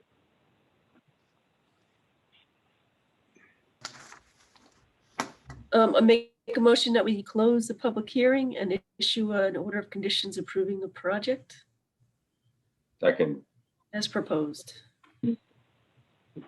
still second. Okay. We have a Who seconded? Who seconded? Is that you I again, did, Ben? Kathy. Thank you. Welcome. If it's a low baritone, anything, it's Ben. He's like whale song. It just, travels over distances, low volume. All right, roll call vote. Benjamin. Oh, yes. That was more Wookiee than whale, but I'll take it. Oh, don't have me. Bill, Yes. Daniel, Yes. Mary, Yes. and I will also vote yes. So that might be a first. The first Concom vote by both Wookiee and whale by the same person. Thank you very much. All right. Sure thing. Thank you for putting up with my bad humor. All right, let's see. What's the next thing on our agenda here? We have Justin and we skipped, so we're down to Doug and Shay DeAngelis at 110 Hay Street, DEP number 0501350, and the NOI to construct a seasonal gangway and floating docks on their property, continued from March 9th and March 30th. All right. What's new on this one? Good evening, David Smith here from GZA. I'm also here with Doug DeAngelis, who is the applicant for this project, and also Jeff Roloffs, who is assisting the applicant with regulatory aspects regarding this project. We were at the commission meeting back on the 30th, where we had provided a revised drawing and had addressed comments that were conveyed to us at the initial hearing back on the 9th from the commission members, and also addressed the comments from the Massachusetts Division of Marine Fisheries. So we presented that information and provided to the commission in advance, and after some discussions that evening, the commission members still had concerns over the gangway and float removal procedures. So we agreed to come back before the commission and look a little bit closer at that. So we have submitted another round of supplemental information that had a drawing on it, along with a detailed procedure with regard to the float and the gangway, and also included some photographs. So let's see if I can share the screen.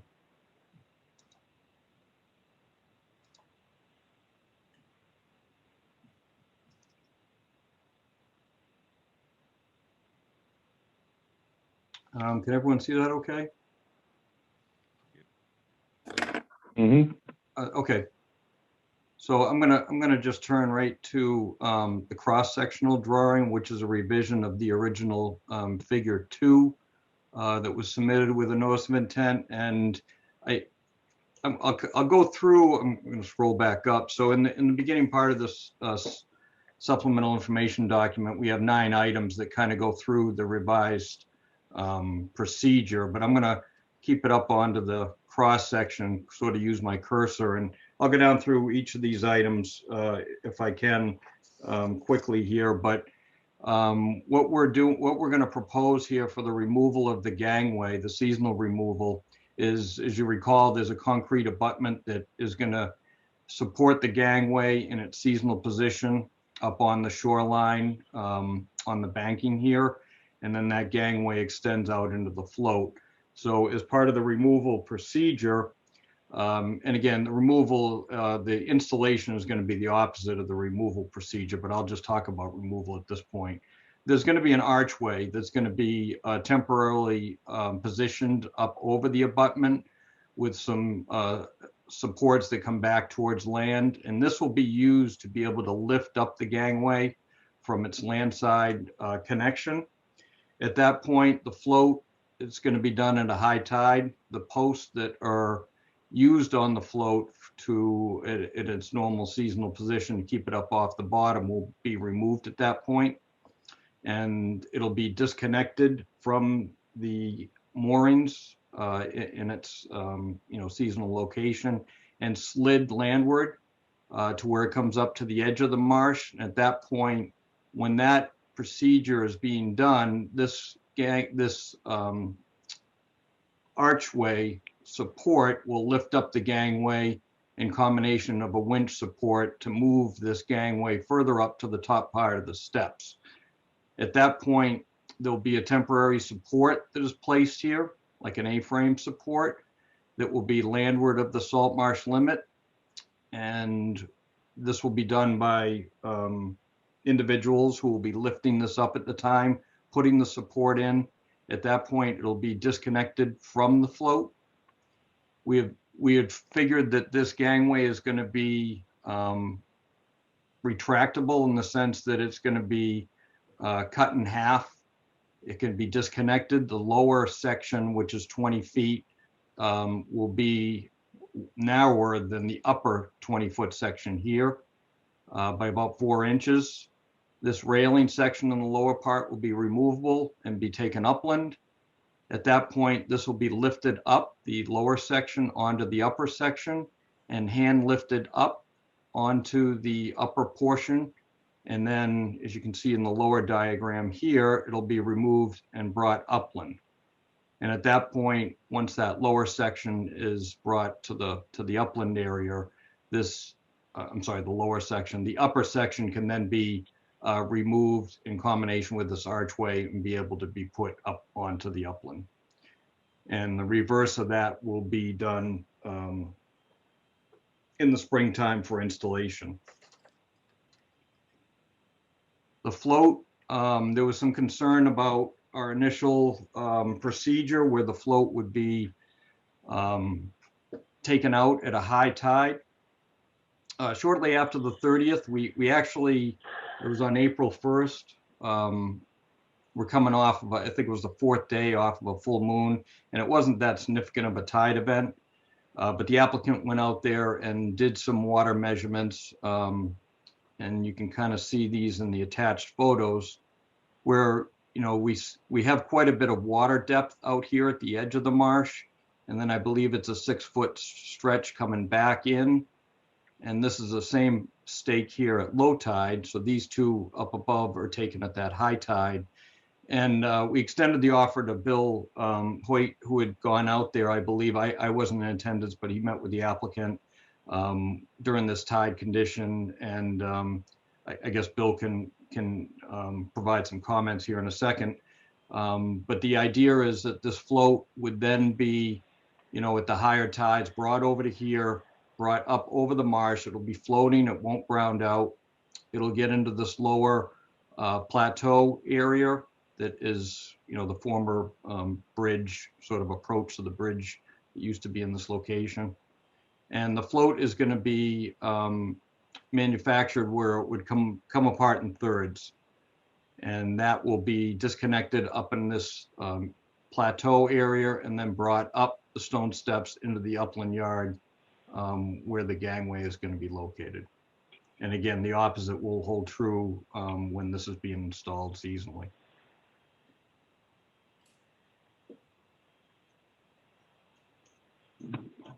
And Okay. that is the revised submission. So then let's turn to Bill Holt. What do you want to add anything to that? Yeah, I went out and I did observe during the high tide the distance and the height of the level of the water over the marsh. It does look possible. If it all goes correctly, it probably would have very little impact on. There's about a 5-foot length of marsh that's right there on that bank. Assuming it all goes well, it would come out probably without much damage to the marsh from what I saw. It was basically my opinion, but it seemed like it was doable. That is like an old bridge abutment, if you will, where the abutment was. There's actually still pavement on the ground on the upland side. So it's an interesting location. It's fairly steep bank right there. So with the high tide and the high water, they take 6 inches of freeboard, I believe. So it's not too deep in the water. I think he measured 20 some odd inches there at that point. I see that as being doable. I know the commission is not too keen on the idea of floating it over the marsh. In this particular case, it is a very limited distance. If you went out and looked at it, you would see what we're looking at.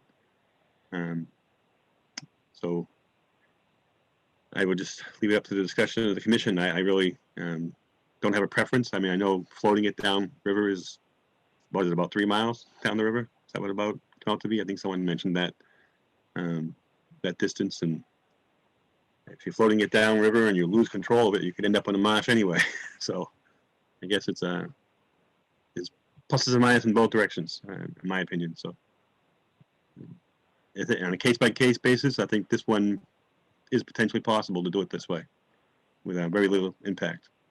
It's twice a year versus, I know right now he's probably dragging his canoes over the marsh to get to the water. So it's just, I guess it's a matter of the impact not having a dock, or the impact having a dock and putting it in that way, or having a dock and floating it down river. So I guess I will let the commission discuss that, and you can offer your own opinions, I guess, too. So I'll get back to the commission to discuss. All right, thank you. Ben, you're leading us off alphabetically. It never changes. You could run it in reverse sometimes. That takes all the fun out of it, doesn't it? Don't you like being predictable? You like knowing it's your turn? My concerns remain the same. All right. I would add that at some point it would do well to move off of the dock, how the dock's getting off the water, and if this is going to continue to move forward, talk about construction within the 25 feet of the resource area, erosion work that's in the touching or in the resource area, definitely in the ACEC, all the other impacts that go along with doing the abutment, which we haven't really covered at all. But I'm still think that we should be consistent with the town-wide application of how we ask floats to come out. Okay. Bill? Lord? I'm less concerned than I was before. I think it's a plan that could work. I guess some of the things that worry me is that they actually do it. every fall or every spring, because we're not going to monitor it. And, now if we say it's okay, we got to, it's got to get done that way. If it's not done that way, then all of this is for naught. So that's the part that concerns me. I think you could do it the way you're saying. I think it's not a simple plan. It's going to take a lot of ice cream to get those people there, but I think it could be done. Okay, thank you, Bill. Daniel? I really don't have any more questions, and I don't have a strong opinion one way or the other at this point. Okay. Mary? Mary's recused. Oh, right. All right, so my turn. Yeah, I'm going to second Ben's thoughts, because we really have been pretty focused on just as one detail, and there's a lot more that we can and should be talking about. And the floating, the concerns that were raised in the last meeting, in a manner of speaking, haven't been addressed. It's just sort of, showing us that the water should be high enough. And, I don't think in the last meeting, anybody that spoke up thought that the water wouldn't be high enough. It was the act of floating things over the marsh was the problem, rather than the water level that was over the marsh. So let's maybe, let's leave the floating dock detail for a moment, and let's go back around the horn, and we'll do a quick conversation about all of these other details that we probably ought to be talking about. And as Ben said, he doesn't want to go first this time. He wants to do reverse. So I'm going to do it in reverse. So I'll start because I always go last. Can we get a copy of that plan up on the screen again for everybody? And let's go over sort of the limit of work and the erosion controls and sort of the distance from, the proposed staircase to and from, from the top of it, from the bottom of it, elevationally, distance-wise in a straight line. Where's the ACEC boundary? Where's the wetland boundary, et cetera, et cetera. So these drawings here are the original ones that were submitted with the NOI. As I mentioned before, figure 2, I'm sorry, figure 3 here had changed, but the areas, the existing site plan is figure 1, which shows the limit of the ACEC at elevation 10. Go to the proposed site plan. I can zoom in a little bit.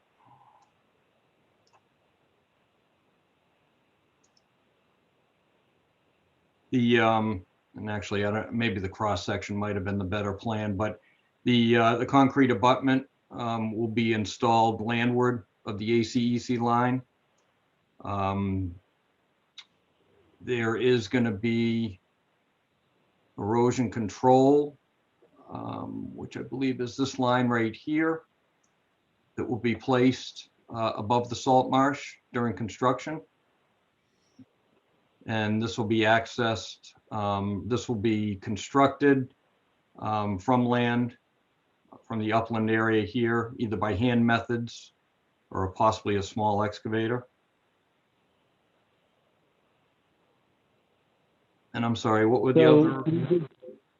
Yeah, let's just run with this and we'll see where we end up. So you've got the erosion control in that big half circle, what, like elevation 6? It sort of has a big U shape around the, am I reading that right? The approximate location of erosion control is that big U-shaped dotted line? That's correct. So what's the, the logic behind that scale and scope of erosion control for putting in the staircase? Well, the idea is that if during excavation here, you know, any sedimentation that comes down this hill will be addressed through this erosion control in this location. Just because, you know, to my mind, to my read, you know, that's a steep enough hill that, you know, just putting one thing at the bottom is a good excuse to, you know, blow it out. You know, if it's going to rain and come down in any kind of volume.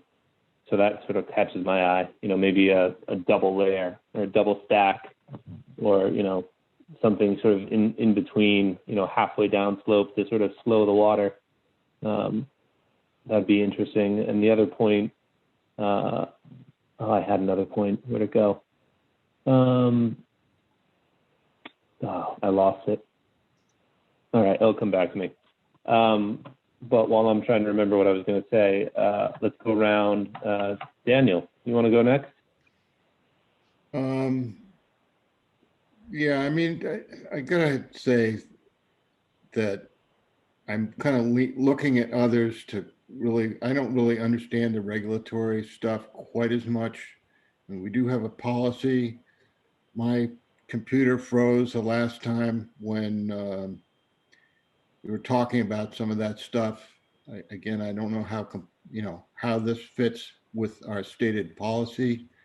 It seems like there's some workaround of some sort, but yeah, I mean, I picked up on the erosion control. I think if you look at the sectional view, it kind of, you know, it's like one layer of, is that precast or is that constructed on site? The It'll concrete. be cast in place. I mean, that's, you know, that's a pretty good excavation. The bottom of the excavation is probably down at that 6 or whatever. Yeah, it's sort of hard to picture how one row of you know, the sock is gonna. I don't know. But, you know, I'm not really. To me, the whole thing seems kind of, it's so complicated, and it seems like what the applicant wants to do is pretty simple. I can't believe we're going to these lengths, but if they're going to be here, you know, that's an issue. The sock, and I just don't know about the legs, how they're going to work either. That seems kind of, you know, might need further thought. That's all I got.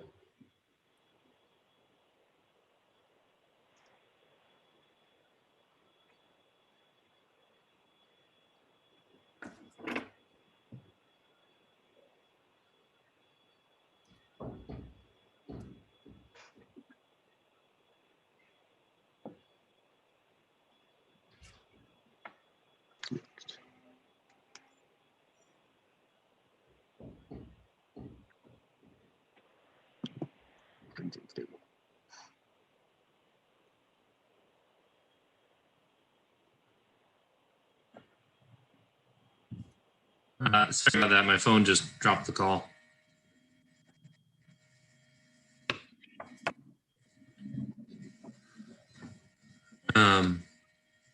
Did Bill Lord get his turn yet? Or did he follow up to Daniel's commentary? I'm pretty good with it. I think the erosion control could be, you know, double row of hay bales or something that's a little more serious, because that's a pretty big excavation on a downhill slope. I mean, you're going all the way down to that reinforced concrete pad that holds up the wall, that holds up the stairs. That's a pretty big hole. That's pretty big. But it seems like the erosion control could be solved. The rest of it, it's a lot of work for a dock, but I think that they're doing what we're asking them to do. Okay. And Benjamin, finally you again. Yeah. Non-doc non-floating aspects of the doc commentary. Yeah. So I think in looking, David, could you please scroll back up to the figure 3? I think the one above this. Thank you. So I don't know how to describe the line. The northernmost line on the figure, that's the currently vegetated area. So like, yes, that looking at aerial photography, what is the vegetation between the yard and where you're proposing the concrete pad and stairs? What are the current conditions? I think we had photographs in the original NOI. Let me see if I can find that. But this is a grassed lawn, and it comes down into this area. I'm not sure why it's clouded here representing the vegetation. I want to go back and look at the photographs, but it is, I mean, it's a pretty defined, and I think, you know, Bill had been out here back in November, and it's you know, a pretty cleared out area until you get to right about this location here. And then there's various bushes and shrubbery that exist all down in here before it gets to a lower area, that plateau and the salt marsh. But let me see if I can find the photographs.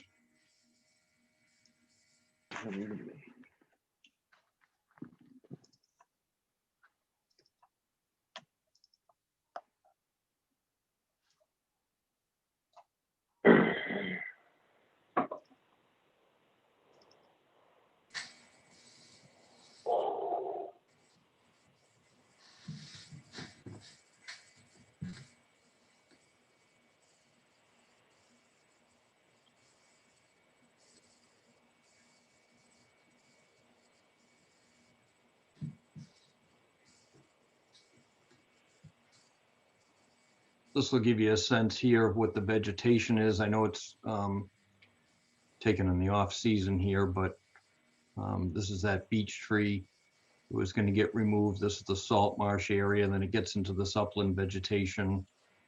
Oh, I guess that's the only photographs I have.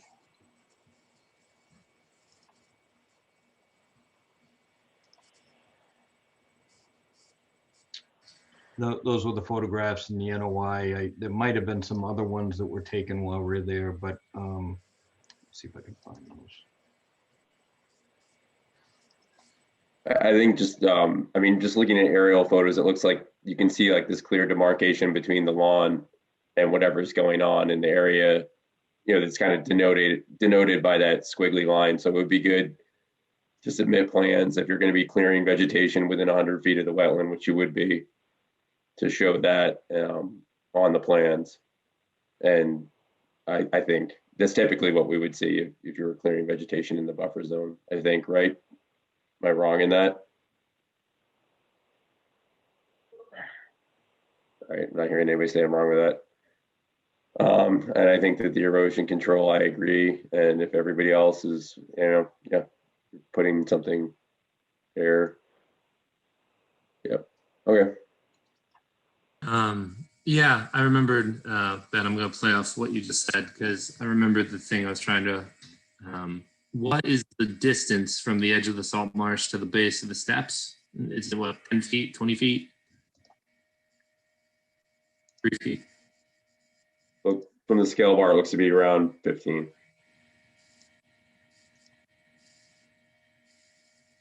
I don't know if I have that dimension here shown. Let me see if I can show it in cross section. We have this at the landward edge here, which is probably on the grid is around 15, and going up to the abutment at 0, so about 15 feet. Yeah. So then, well, yeah, I was just thinking, you know, the whole inside the 25-foot thing, you know, is the purpose of the stairs with all of the excavation and, you know, closeness to the marsh of all that, is there a structural purpose to those stairs, or is it just aesthetic? You know, and is there something smaller that could be subbed out rather than the stairs? You know, or something lower impact, you know, like maybe put down a landing platform of some sort and then put in, you know, wood and gravel type steps down to your foot. Well, I think we wanted to avoid any sort of like platform or deck or anything wooden like that. We wanted to have something that more conformed with the slope that was there. So the granite steps were going to be, you know, kind of suiting that purpose. And with the removal procedure and having that gangway be, you know, one of the pick points and sort of the resting points would be that top landing, that top step. We didn't want to get into, you know, timber with posts and sonotubes at that point. We wanted to keep it more, you know, in line with the current grade that's there. I think maybe I misphrased my question. It was more the concrete steps that you want to cast on site. Is there a way to sort of shrink the amount of concrete that you'd be looking to work with and still accomplish the task, the goal of having that stuff there?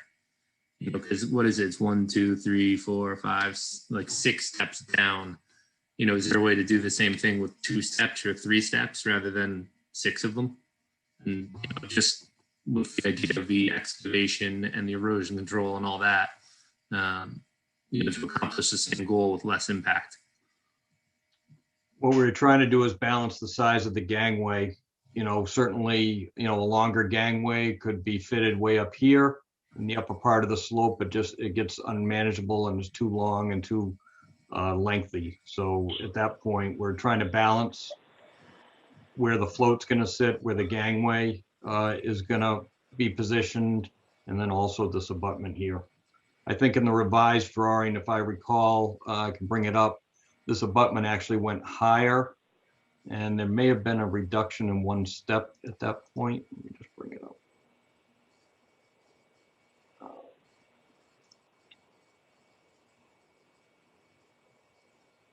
2, 3, 4, 5.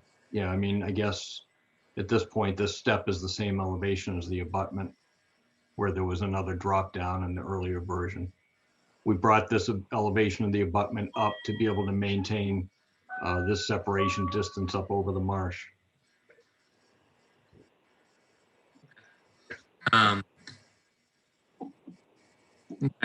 So then returning back to the, you know, the floating aspect of the dock that, you know, we're spilling all these words over. You know, I haven't heard anything new addressing the concerns that came up last time. Is this sort of the thing that Mr. Roloffs was going to make an argument over, or? I'm happy to participate in the discussion if that's okay. Yeah. Yes. You know, I know you're here. Well, thank you. So I'm a local environmental lawyer with offices in Newburyport, and I was just contacted by the applicant here 10 days or so ago to get up to speed on this and help him understand what sort of where he stood with respect to the performance standards and the policy and the Chapter 91 regs and all that. And I wasn't planning on making a legal argument as related to floating the float or the dock on the removal aspect of this. But it does seem like, my understanding is that a lot of the concerns that the commission has had in Newbury as related to these seasonal docks is that at the end of the season, a lot of people are just grabbing their docks and dragging them over the marsh to get them up into the upland. And in a lot of situations, they're not even getting their dock up to the upland, and they're just leaving stuff in the marsh and the resource areas basically year round. And the commission doesn't want to be in a position of having to police all of these activities. And you know, the policy, I've reviewed the commission's policy. You know, it establishes a presumption of impact, but ultimately it all comes down to the standards, and you know, all the Chapter 91 provisions that are cited in support of that policy really relate to permanent docks, not the seasonal docks. And, you know, the Chapter 91 program really does try to incentivize these types of docks as compared to permanent docks, especially in the ACEC situation. So to me, you know, in looking at this, it seems like a design that's really thoughtfully and carefully developed to comply with the standards. And I understand the commission's got this concern about partly setting precedent for others, but also just concern about the removal process. And so I guess one thought that I would just offer to the commission is that in the order of conditions, what you could do is require, similar to sort of a monitoring period where you're requiring plantings, mitigation plantings or something like that, before you issue your SIP certificate of compliance for this project, you'll have time to actually observe the first season of the removal activities. So you could build into the order of conditions a requirement that, you know, obviously at the front end of the construction, you can have a condition that requires an on-site inspection of the erosion controls, make sure everyone's comfortable that you got appropriate controls in place before you start the disturbance activities.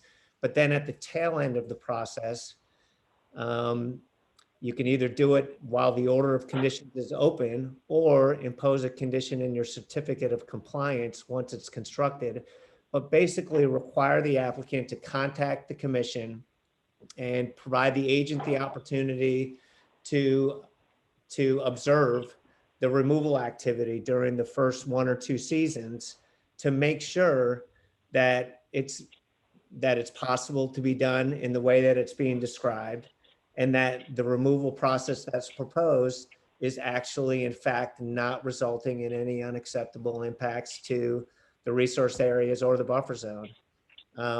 If during those monitoring activities you're seeing impacts that weren't anticipated, you know, you could build this right into your order of conditions. Then there'd have to be a filing for an amended order of conditions that addresses the removal process in a different fashion. So in that way, you don't have to count on the representations being made today. The applicant will demonstrate, let's just say it's over the course of the first 2 seasons, that the removal process will work as it's proposed, that there won't be any impacts.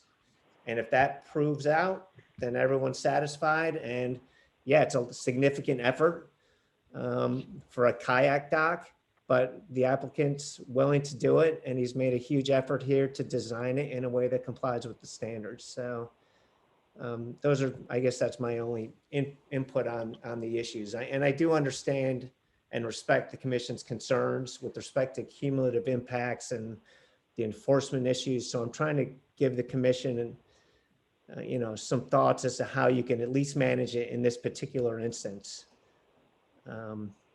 So you don't just have to trust the representations and then just live with the consequences. You can monitor it, make sure it's going to work the way it's presented. And if it doesn't, then the applicant's going to be back in front of you after season 1 or season 2 with a different plan. Thank you. Thanks for those thoughts.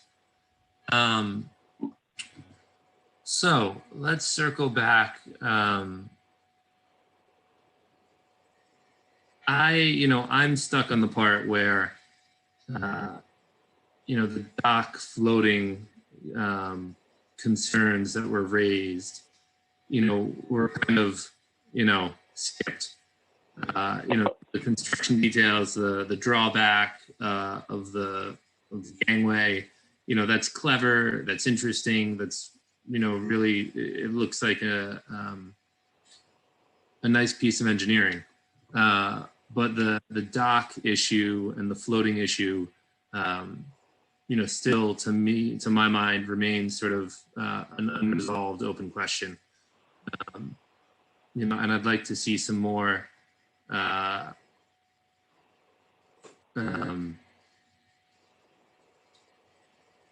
stronger argument, if you will, to convince me that, you know, the presumption has been overcome of impact, in the manner of speaking. So that's sort of where I stand on this one. Ben, what are you seeing? I'm going to go back to reverse alphabetical, or going back to normal alphabetical.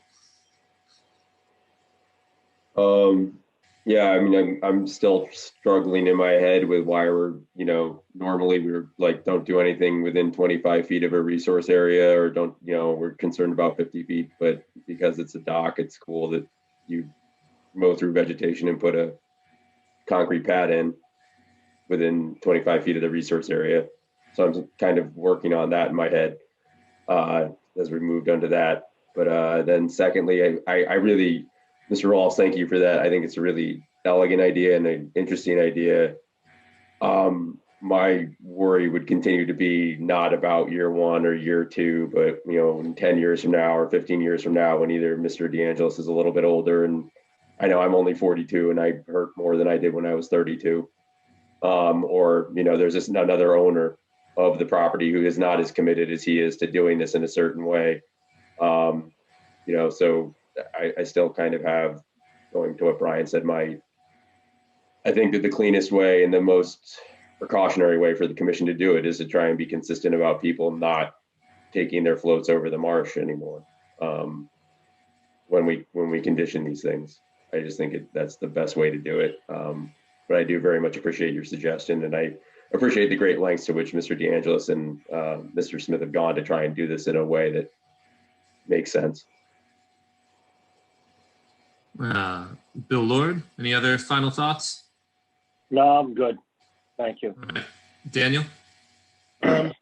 Just one thought is, I think the other docks that we've recently approved, you know, they were in deep water. They got you to not just a half tide kind of situation. And to me, that sort of makes a bit of difference. I mean, it's a more usable product when you're done. I don't know if it has any, you know, there's any regulatory significance to that, but I do believe that's the case, that the other two docks that we've approved recently were floating at low tide. I feel like most of the docks we've done recently have been rebuilds of existing structures. The Orchard Street one was the exception to that, I think. Yeah, I mean, the other new dock that I remember was for Governors. They had some, I thought they had some existing infrastructure there already. Am I wrong? Yeah, but they built some new stuff, right? Where They didn't build that winchy thing. I don't think they've built anything yet. And I don't remember anything there. Okay. At Governors. Yeah. Anyway. Bill Holt, do you want to throw in any final thoughts? And then we should turn to the audience as well. Yeah, I've listened to it all, and I don't have any additional comments. I think the erosion control was a good point. It's a water-dependent use, which may give them a little more latitude to get closer to the wetlands. But other than that, I don't think it's I don't think pushing it back to 25 feet, they would be able to even build this, because it would be too long. The gangway they wouldn't be able to get it out. I think this is probably about the maximum they can do right where they got it. And then at this point, they're taken out in sections. So it's a balancing act to try to get something that's installable, constructible, and usable. So that's just my thoughts. Going out to the audience, anybody here for this project? Mr. Smith needs to shut his screen sharing, please. Yeah, good point, Kathy. It's just all of us now, Brian. I think Mr. Wallace did have his hand up at some point. Oh, man. I did actually. I guess I just wanted to make two comments. So, just so I can understand it better. So, what you're typically requiring other seasonal floating dock owners to do is to float their docks down the river and take it out at the boat launch. Or is that right? I mean, is that what you're debating? Is whether to require that at the end of the season?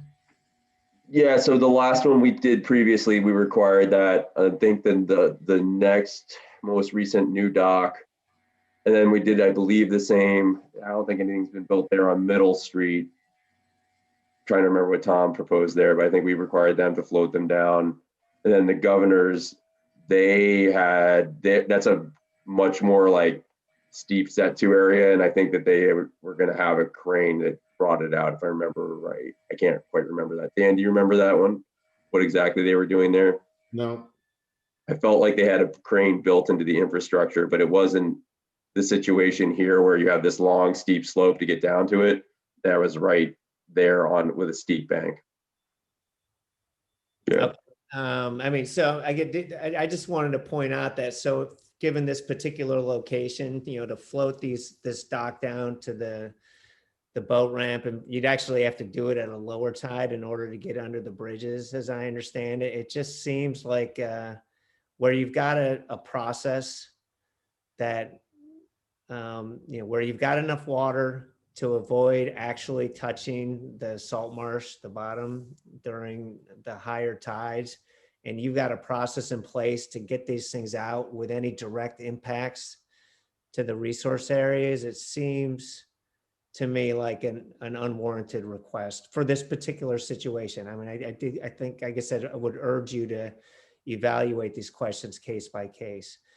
The other thing I just wanted to point out in response to the enforcement concern, and I've struggled with this one because this is always a tough one because, it's hard to enforce these things long term. Your certificate of compliance at the end of construction is where you can build in some help on those issues. And so, as I mentioned here, you could build in the monitoring protocol that would, require the agent to come out for the first couple of years, make sure that things are working as they're supposed to be, that there aren't any impacts.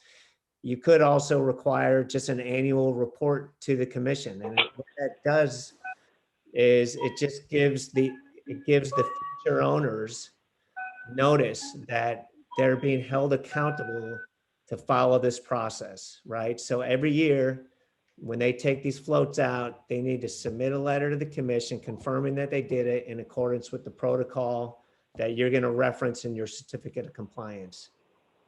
Doesn't mean you won't have to do anything to police it, but it does put the future owners on a clear, sort of active accountability posture. So if you're not getting these reports and you go to them, it's just another thing you can hang your hat on in terms of identifying a situation that you're uncomfortable with, right? So that's just another thought to assist in the enforcement context. Yeah, thank you. It's fun, and figuring out the enforcement and the lack of enforcement, which we don't want to enforce necessarily. It's tricky, I mean, from my perspective, I know that, there's no good choices on a certain level here because, arguably floating something all the way downstream is really awkward and tricky. The potential for accidents and the homeowners after the current owner, doing things differently, maybe in a more damaging way is bad. Just putting the back in by, having a social path down to the water's edge is also not good. So from my perspective, I don't really have a good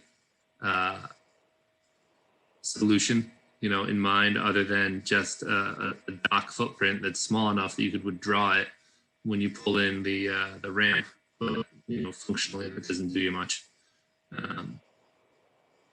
So unfortunately, I don't have any good ideas to suggest, but I see Bill Lord.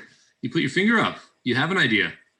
When I first got on the commission, one of the cases that we listened to was a lady was required to trim her trees out of her deed restrictions so the person behind her could have a view. And she had to get permission from the Conservation Commission to do that every few years. It wasn't a blanket, you can cut trees for the rest of your life. You can only cut them. It was a window of opportunity, and then she had to come back and reapply, and we gave her permission again to be in compliance with her deed restrictions. Is a dock permission a lifetime thing, or could it be written that it needs to be reapplied for or reestablished every X numbers of years? And that way the commission, whoever they are 5 years from now, would be able to, evaluate whether the dock or whether the program is being done like it's being presented to us today. I believe you could issue conditions in perpetuity. And those conditions could include, it's a good, the idea of a check-in with the Conservation Commission. I don't think I've ever seen a certificate of compliance that put a termination point on what was allowed. But I do think it would be reasonable and within your authority to require a check back with the commission on some periodic basis, maybe every 5 years, to come back in to sort of report that you're, confirm that you've been following the procedures that the certificate of compliance requires you to follow, to document the condition, maybe some photos, and to confirm that the process has been working and that you haven't been impacting the resources. Hey, Bill Holt, do you, or maybe Ben, you probably know this maybe even better than Bill, because this is a boat. But would this dock have to interact with the harbor master? Yes, it would. Yearly, I believe he has to get a yearly permit. That's right. So could we tie the harbor master into a perpetual order where the harbor master can't grant his permit until he checks with the current agent? No. I don't think so. Because we do that kind of thing with like the septics and the health department and all the way the boards interact around town. Is there a way to make the one dependent on the other? I haven't seen it happen yet. Yeah. There's never been a reason, right? Yeah, I don't think you can even condition, the Board of Health could give their permit. They just can't do the work unless they get our permit, if it's within the buffer zone. Yeah, I think it's a little different. So it's separate, but connected, yes. David, can you remind me the weight of I think the latest was that the floats are going to be 2 pieces. Is that correct? We figured 3 pieces, and we worked out an approximate weight of each of those sections, and it's about 250 pounds roughly on each of those 3 sections if you divide it into thirds. It's going to go up those little stone steps. Yes. 2 people. Ben, are you talking about the ramp or are you talking about the float? The float, so they're going to break the floats. The 10 by 14 float will be in 3 sections, and each section will be. I don't think they're going up the steps, or they're going up. They're going up by the old bridge, and walking it up to the yard. I think. I thought they were going through the existing stone steps off the front of the porch. I think we're talking. Yeah, I was thinking you thought they were going up the new granite steps, but no. You're right. Yeah. There's actually a path. Well, it's the old road actually, from where they'll be taking it out up to the front yard, up to the other side of the house. It's essentially the old roadbed. They could walk up without having to do any steps, but it's a little longer probably, but they could do it. Once they get up that far. Yeah, it doesn't show on the plan, but yeah, it's there. It's off to the other side of the house.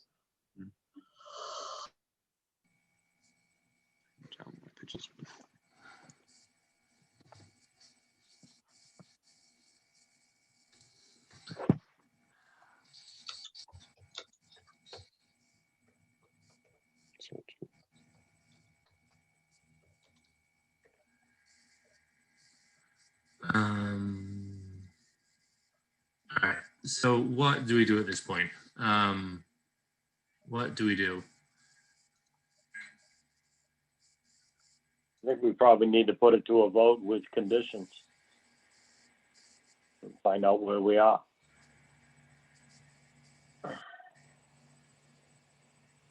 Well, if you want to put up something, Bill, and see if somebody will second it, then, you know, we got to do the vote on it. But I wish I could remember all the conditions and stuff that Jeff explained to us, but that's, I don't have them all memorized, but so I guess I can't make the motion because I don't remember all the conditions. You're going to want a plan with proper erosion control diagrammed and described anyways. So I don't think we're voting to accept these plans. If I heard from 3 of us at least who thought, or if not all 4 of us who thought that the erosion control needed to be modified. We add that to a condition that we can submit. Does it need to be on the plans or can it be conditioned? It should be on the plan, you know. If we're going to move things around at all and have a double layer, yeah, it needs to be on the plan. Can we submit the plan as part of the condition? Prior to the pre-construction for approval by the agent? Goes back to the, I mean, that should work out. I think, you know, in that regard, the, you know, if the erosion control does reflect, you know, the conversation and, you know, Bill Holt is content with it and he feels it, you know, accurately reflects the conversation, then, you know, I think it's a minor enough adjustment. But we've had some poor luck with that kind of stuff lately. So I'm a little hesitant to okay it personally. You know, what's everybody else think? I think that's what DEP got pissed off at us about. Yep, and it was on a small project that didn't seem like a big deal. And yep. I feel like that's exactly what we just got yelled at for. Mm-hmm. Yeah, we definitely did just get yelled at for doing exactly the thing we're talking about. So we probably shouldn't do that again. At least until we forget that we just got yelled at. So yeah, go ahead, Dan. Another thing is just, you know, we talked a little bit about way to condition this going forward with some, you know, reporting or whatever it might be. I mean, I think those are good ideas, but I don't know how we can vote and supply those conditions. We really got to think about that a little bit and make it right. And that's, I mean, I think we're all having a problem with this because there's a lot of moving parts and they don't seem to be coalescing at all. Yeah, I think what I would want to address the point you just raised, Dan, is maybe a menu of options from Bill Holt's perspective that would be workable. You know, that you know, the next agent coming in or the next homeowner coming in, or, you know, who knows, the harbor master, if there's a way to tie that in, as unlikely as that sounds. I'd like to see sort of the menu of choices we have to run with that idea.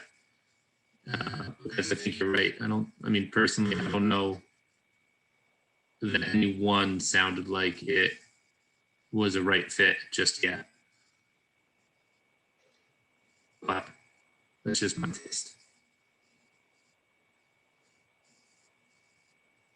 I mean, I think from my perspective, I do think between the plans and the need for better language, if we're gonna approve it and sort of hover and helicopter parent this one, we need to have the language, pretty tied down. But yeah, Brian, I think I would just make a slight revision to what you said and suggest that the applicant provide a proposal for how they, for how they would like to go forward with it, and we can respond to that. I think that makes more sense. I think Mr. Roloff's ideas had some decent ideas there, and something, if the commission decides to go forward, then something along the lines of what he described seemed adequate. That's what people wanted to do, rather than put the onus on Bill. That's a good point. Bill's good enough to do. So Ben, that sounded like a motion. Is that a first? Well, no, I think that I was saying that we need to continue, and that the sounds like the applicants know what they need to do. They need to supply a new plan with a revised erosion control, and that a plan for monitoring and reporting into the future. Does that, Mr. Smith, DeAngelis, Roloff, does that sound accurate to what we've talked about tonight? Is that limited just to those two items? Because at the last hearing, we didn't have any indication. Otherwise, I would have revised those drawings to address the erosion control. Yeah, I just want to make sure we address everything so we just don't keep pushing this down the line. Yeah, to Ben's point at the beginning of the conversation, we got distracted and over-focused on the floating part of the dock. In terms of other things on that plan, to my mind, I didn't see anything. I didn't catch anything. I mentioned it all. I would appreciate it. Yeah. I would appreciate also if you could clarify what the vegetative cover is leading up to the concrete abutment, and just throw on the plan if you're going to be cutting any vegetation within the buffer zone and maintaining it differently. So if you're going to change, shrubs and high grass into manicured lawn or a wooden or a dirt path, that should be on the plan as well. Yeah, Ben, you're reminding me too. And re-vegging whatever work, if you're coming in with machinery, what's going to go in after the machinery pulls out? Is it just going to go back to or something else? That's a good point. Yeah, if you're going to end up bringing in an excavator, which I'm guessing to dig that hole you are, what the disturbed area around it's going to look like and replanted with. I think we covered that in the initial narrative. Beautiful. It's been so long now, I've already forgotten. Yeah, and there was only going to be that one tree that was going to be removed as part of the abutment construction. It's open at that location. I think I didn't talk from it, but that photo that I kind of brought up there was standing at the top, and you can see there was no vegetation around that where that spot was taken.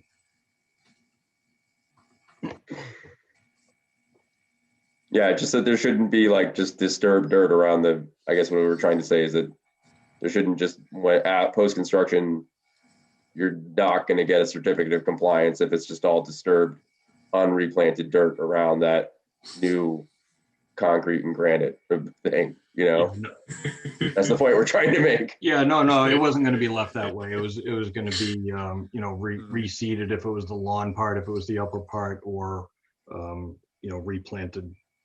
Okay.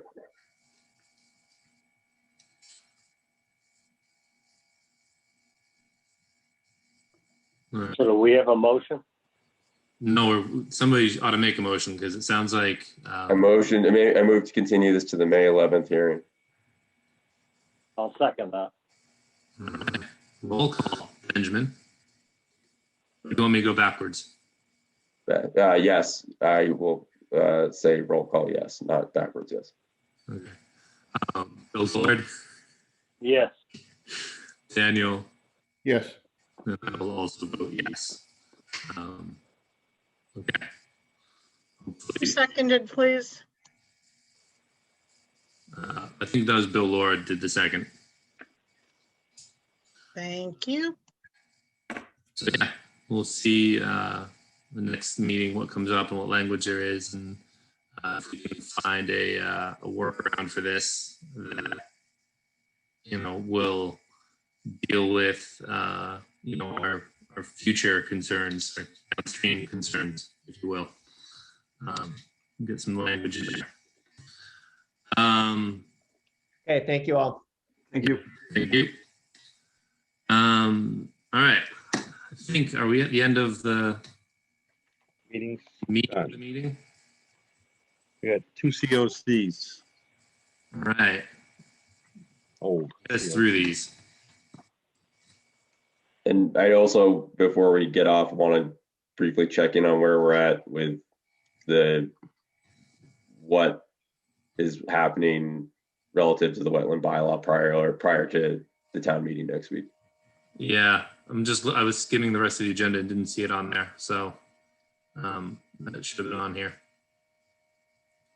Let's do that at the end, just in case there's anybody. We've got something about cleaning and piping plovers, and if anybody else is here for these items, I'd like to let them get back to their evening. There's not. I don't think there is anybody else. Is there anybody else here? Just us. What's that? It's just us. Who's 603? Is that Bill Lord? That's Bill Lord's phone. Oh, all right. Well, then that's let's Bill do Lord's let's do the drive, bylaw man. now. So yeah, the bylaw business. We do have the citizens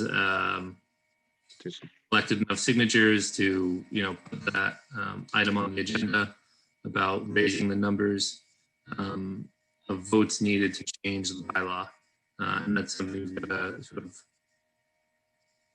So Mary wrote something. Hi, Mary, you are here. Yeah, Oh, I'm good. back. There she is. And do you want to put Mary on the spot? No, I just want to know, are we going to have, I really feel like we should probably have it up on the website for people to read and have put out a notice that it's up there, and we should be pointing people to it. Are we going to, there was some talk by you in a previous meeting, Brian, that there might be an opportunity for someone from the commission to speak to the wetlands bylaw at town meeting. I don't know if that's true or not. I mean, I've loved putting all these hours into it, and I'd just love to see it also die before it even got to town meeting. That'd be the best, because we didn't do anything, but I'm totally game for whatever the rest of the commission wants to do. Yeah. Has there ever been anything? I mean, does anything else require a 60? What is it? A 60% vote or something? Is that what? 2/3. Yeah. Mary, you're going to that point. I had a conversation today where I don't know if it's legal even. Exactly. Like if you can change the percentages needed for just one item, or even if you could, if the town would want to do that because of the slippery slope, all of a sudden you need 60% to get anything, to get a law, and 70% to get a budget, and 40% to get a school bus driver, and it opens up a can of worms that maybe the town doesn't want to go down, and it may not be for exactly that reason. Yeah. So do we don't have any sense like of whether or not town council or the selectmen or anyone, if they're in support of this? Nobody said anything to me. No. Not heard one way or the other.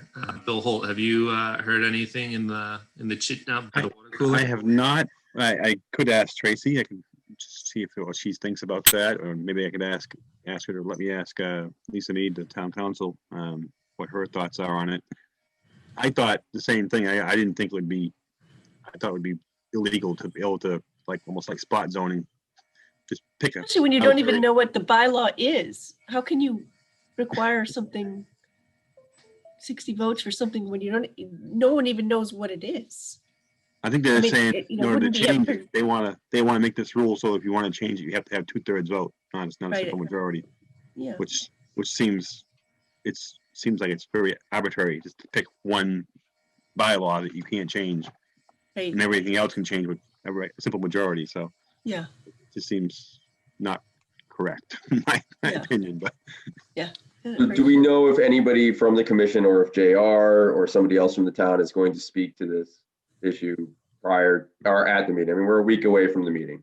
I think anyone, all of you could speak if you wanted to. I don't think they can stop you from speaking. If you ask to speak, they have to let you, I believe, unless you're out of order for some reason. But yeah, I mean, my point is, I mean, that's what I keep getting to is where Mary just was. I think that we should speak to why, somebody should speak to why we're doing this. But at the end of the day, it's like, can we just wait till the fall and people can judge what we put forward on its merits rather than, I think that that should be part of what is said, is that don't prejudge what is coming. Like if the town doesn't like it, they can vote against it. But let's at least, you know, we should point out that we've delayed this process to hear out citizens and accommodate their concerns. You know, then that's why it's not a town meeting now.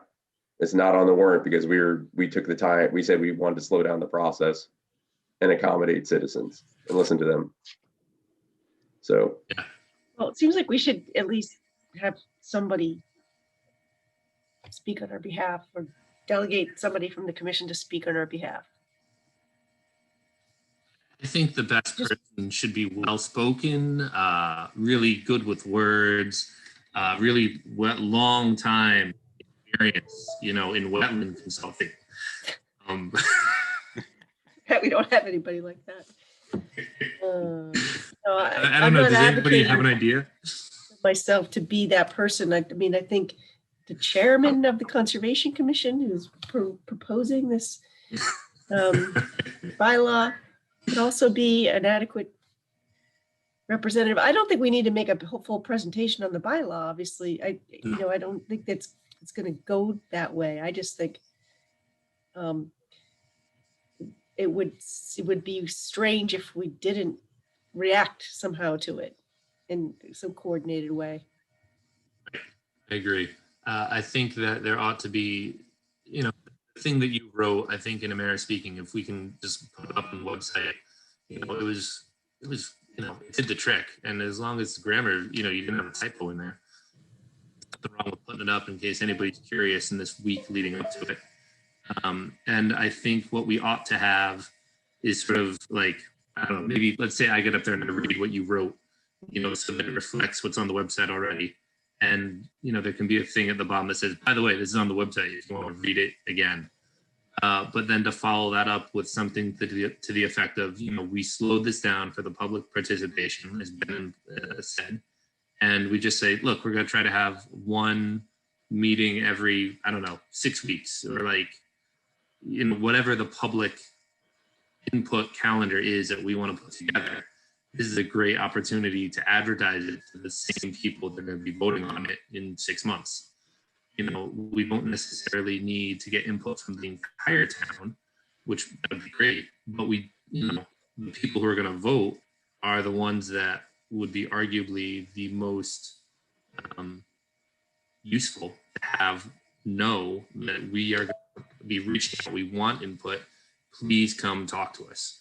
You know, there's the same room together. They're all going to be there because it's the 5th item on the warrant.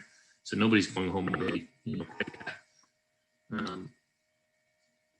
Brian, I've tried to, Steve DeSalvo was one of the better proponents for looking at the bylaws, and I've started an email group, and he put it out on Facebook. If you want to be informed about the proposed inland wetland proposed bylaws, you can sign on to this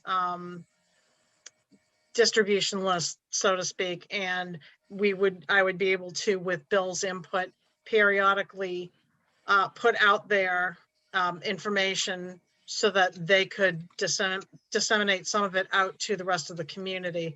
So far, I only have 5 or 6 names on that, but I'm trying. Also, the current markup of the inland wetland bylaws is actually posted on the Conservation Commission website. One comment from everyone I've spoken to said, can't we see one that's cleaned up? Yeah. I mean, we could have 3 or 4 different versions posted for all I care. One clean version and one with all the, the dirty, messy part with the words, the deletions all showing. Yeah, Bill, I see you putting your hand up.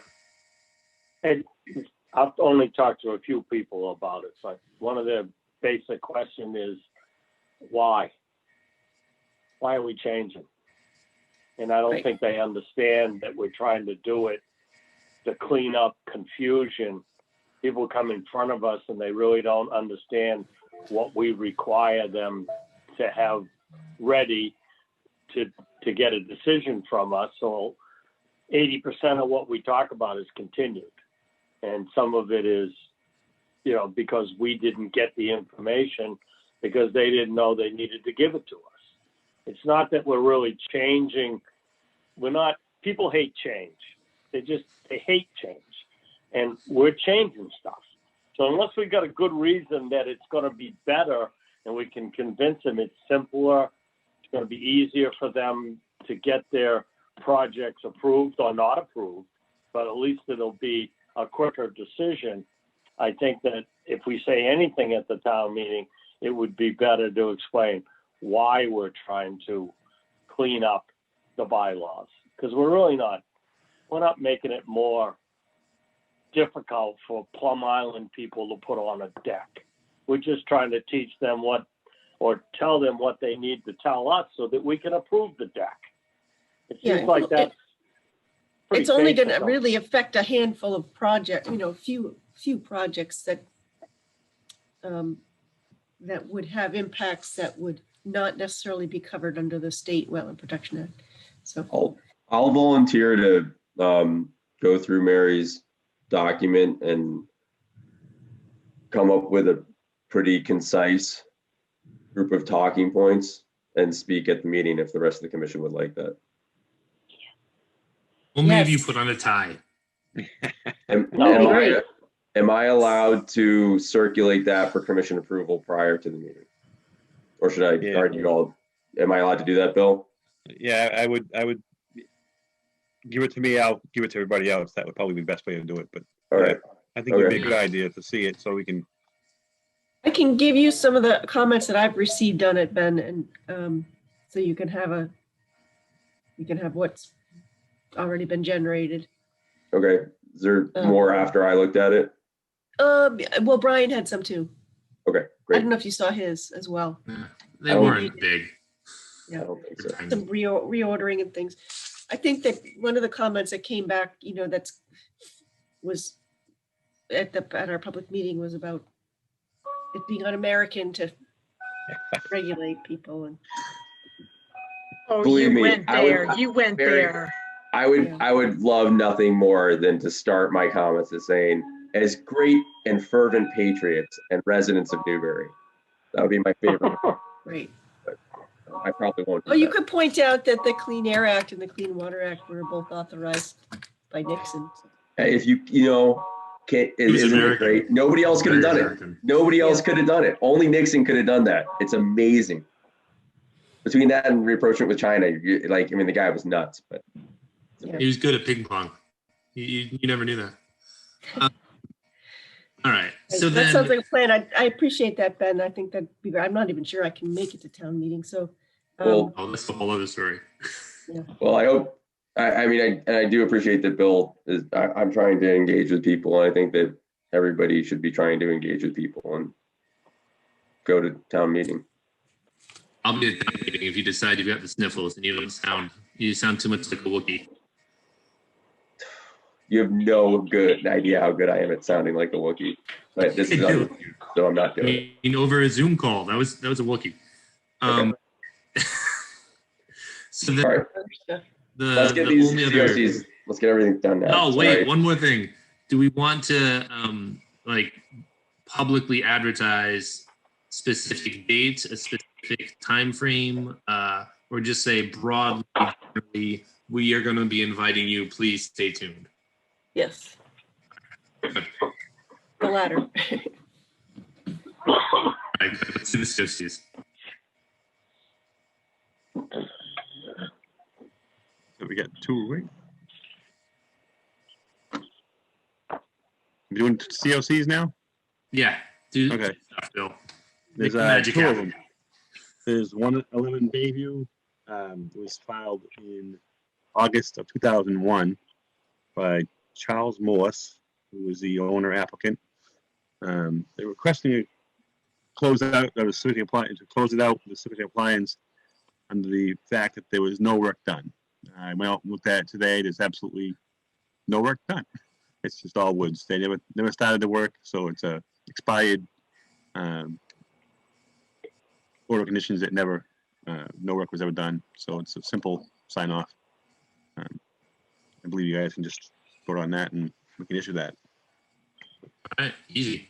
Somebody make a motion. Make a motion to approve the issuance of a certificate of compliance for 11 Bayview. Second. All right, roll call. Mary. Yes. Ooh, you saw me coming.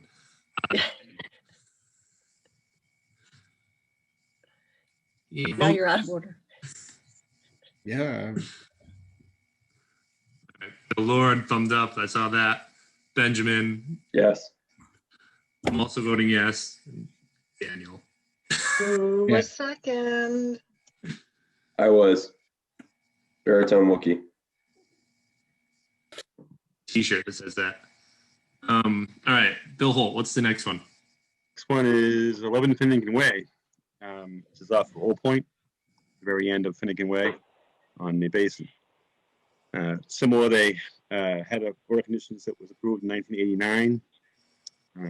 DEP file number 050312. We have no file on record that was destroyed with the leak in the storage unit. So what I did was basically go to Google Earth and other means of looking at what was done from 1989 forward. And it appears that the house was built and reconstructed and nothing more has been done since.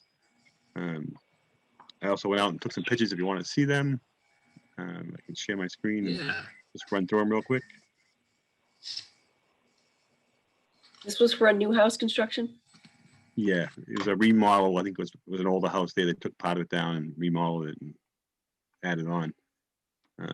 The order conditions were not very elaborate. If you want to look at them, there's like 10 items. It was basically keep the site clean, dispose of trash. It was kind of limited.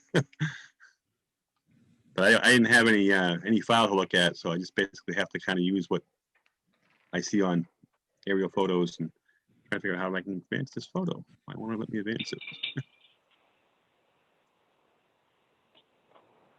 And the homeowner had no file either? No plan? No. I usually ask them and they usually say no, because they do, they're not going to show them to me, but yeah. Oops. I just stopped my screen. Your son shared.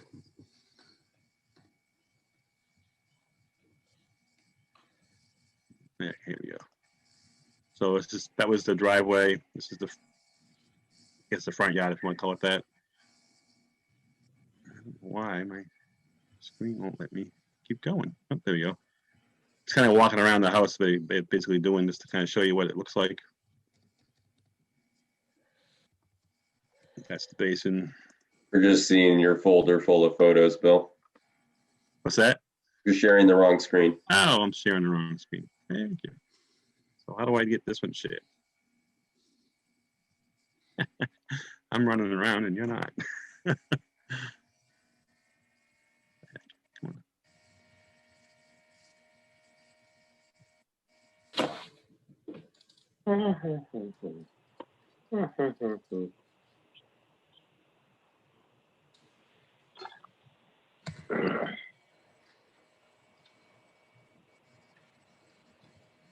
I'll go backwards.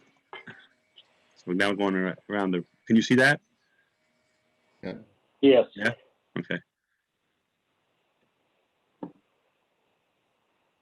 That's the back side of the house on the basin. Left side of the house. And the front, it all looks pretty stabilized and fairly well maintained, so I guess unless That driveway but always paved, does it look like? it looked like it was from early on, so. Yep. Okay. I guess, I would recommend we just issue the order, COC to close it out. They're trying to sell the house and it came up as a open order conditions, so.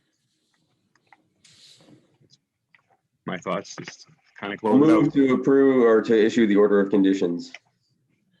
A second that. All right, roll call. Benjamin, Yes. Bill, Lord, Yes. Daniel, Yes. Mary, Yes. also yes for me. Okay. Cool. What do we have left? We've got some information sharing, Bill. Pretty much is all it is, really, is Bob Connors. I can't recall, did I send you his beach cleaning proposal? I don't think so. I should have. But it's not a formal filing.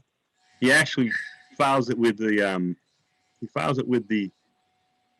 Board of Selectmen under the beach management plan we had in place back in, I think it was 2014 it was approved, and it was in place till about 2019 where it expired, and hasn't been in place since. And under that, he was able to go to the selectmen and offer to do the beach cleaning, and they allowed it. Since it expired, there is no mechanism for him to do that other than to come to us. And I asked Alicia, our DEP circuit rider, and she agreed that he needs to come back for an order of conditions in order to do this. He just can't submit a proposal and ask us to okay it without a formal filing with the town, the commission. So, and I've got people from Division of Marine Fisheries and Natural Heritage also have said that they would think that he needs to file a notice of intent so that they can be notified, because there's piping blowers along the beach and natural heritage areas, so they all want to see it. So I'm gonna write back to him and say he needs to file it formally. He's claiming he doesn't have to under several different reasons, but he always claims he doesn't have to, apparently. So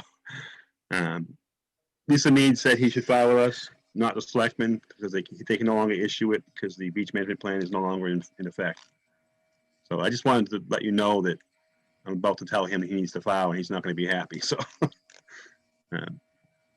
I can send you all this stuff. I should have sent it to you. I apologize. I'll send it tomorrow. I'll send all the information I have, his emails to me and the emails I got from Alicia and Natural Heritage, so you can read those. And I'll tell him he has to file. He'll probably try to file before May 11th and be on agenda for May 11th. So you'll be seeing. When does the beach close for plovers? It's already. It'll be by the time our next meeting is, I think, isn't it? Probably close. Yeah. So will that hold up the beach cleaning? No, probably not. He'll probably do it without a permit. He did last year. He just did it, and there was issues, but it's. Yeah, I'm not certain it's ever been done, where they separate the rack out and put the rack at the toe of the dune like the beach management plan says. They just go clean the beach. Bulldoze it. There's nothing left, Yeah. Is there a dozer or something that they use? The town, I think, has a rake, or somebody has a rake. This thing right here. Can you see my screen? These are what they use. Yep. Oh, geez. Yeah. Yeah. Well, yeah, you definitely don't want to have that during plover season. Well, he recognizes that plovers are out there, but he doesn't. I don't think why does he do this? He volunteers to do it to keep the beach clean because he likes to keep it clean for everybody else and himself. So he's So we should probably make it as easy as possible for him to get permission to do this. Well, I think we need to discouraging somebody doing something free for the town that the town would like to have done. Well, I agree. We should let him do it, but we should also have some control over what he's doing and make sure he understands. Yeah. I think I don't know if it would be a hard process, but I mean, So if he thinks it's odd, it's odd. Well, he thinks he doesn't have to do anything, so he doesn't like to file anything, so. Well, if he has to file a notice of intent, it's going to be, 2 months or more by the time it gets prepared and submitted. Oh, So yeah, that was the thing. The question was, what happens if he files? How many abutters does he have to file for? The question I asked was that, and every abutter, I guess, it has rights on the beach would have to be notified. So could he do a request for determination? I'll have to ask. I'll ask Alicia that and see if that's a possibility. Seems like it could be possible, and then he wouldn't have to notify abutters just by advertisement, and that might be a little easier on the process anyway. Let me find out from her if that's an option. Well, the RDA. She's going to idea, say Mary, no. I mean, I wouldn't. We might have to make that decision on our own because I don't know. Yeah. He's going to say, "Oh, of course, you need a notice of intent." Yeah. In the past years, he's gone to Alicia. selectmen, and they just give him permission to do it. So, Mhm. but according to Lisa Mead, that's not the right venue for him. Even if there was a beach management plan, he should probably still be coming to us and say, "I want to do it." I think we could keep it to the commission and keep it as an RDA. Then, if DEP has a problem with it, we can make him file a notice of intent next year. But Yeah. if he's going to do it anyway, Yeah, at least no. this is a way of getting some kind of conditions on it True. All right. in a timely way. That's not going to hold it up for months. So I don't know. That's just one thought. Should I ask him to file an RDA? It's obviously a little easier for him to do that and a little simple process. Whatever the rest of the board thinks. I mean, I think that we would eventually want to have a notice of intent that could go forward, and be renewed. Mm-hmm. But if it's something that has to be done by a certain date in order to be effective for this year beach cleanup before it's beach season, then I don't see getting a notice of intent done in time for the next meeting. Yeah. Maybe he can, but it doesn't. That seems like a big ask. Yeah. Yeah, Mary, I That means think. they have to have it done in 2 weeks to be able to submit in time. Yeah. Yeah, a week and a half. A week and a half. Yeah. So what is out there that would cause a problem other than the plovers? Because the RDA idea. Is it map for turns too? It might be. I think it might be in certain areas. Yeah. Yeah. So there will be mostly time of year restrictions is a big thing, and then not changing the beach form and volume. Whatever equipment is used is not supposed to change the profile of the beach. Yeah. So I don't know how if they're just raking, then that shouldn't be a huge problem. Yeah. So maybe we do an RDA, and then as soon as he's done, he starts an NOI, so that all of the biologists have time to comment on the time of year stuff for the bird, and he can get all of the permits, whoever, if we're going to do this the official way, then it brings everybody in, so to speak. And then he can get all his ducks in a row well ahead, and who knows, maybe he can even do a beach cleaning in October. Because in Mary speaking, the RDA, he's not changing anything. There will be no. Well, I'm assuming he wants to do it after winter storms, right? That's the idea, to clean it up. I think it's some preparation for the opening of the season, which is right. So coming it up doesn't soon. do you any good to do it in the fall. Right. He's not changing anything, right? So like an RDA where nothing changes, it's just an activity that happens. I mean, yeah, it's I'm uncomfortable approving anything that requires natural heritage approval, and that's not getting natural heritage approval. That's he's gonna do it anyway. So yeah, well then it's on him, not us. I mean, right, but if we give him the RDA, then is it on us?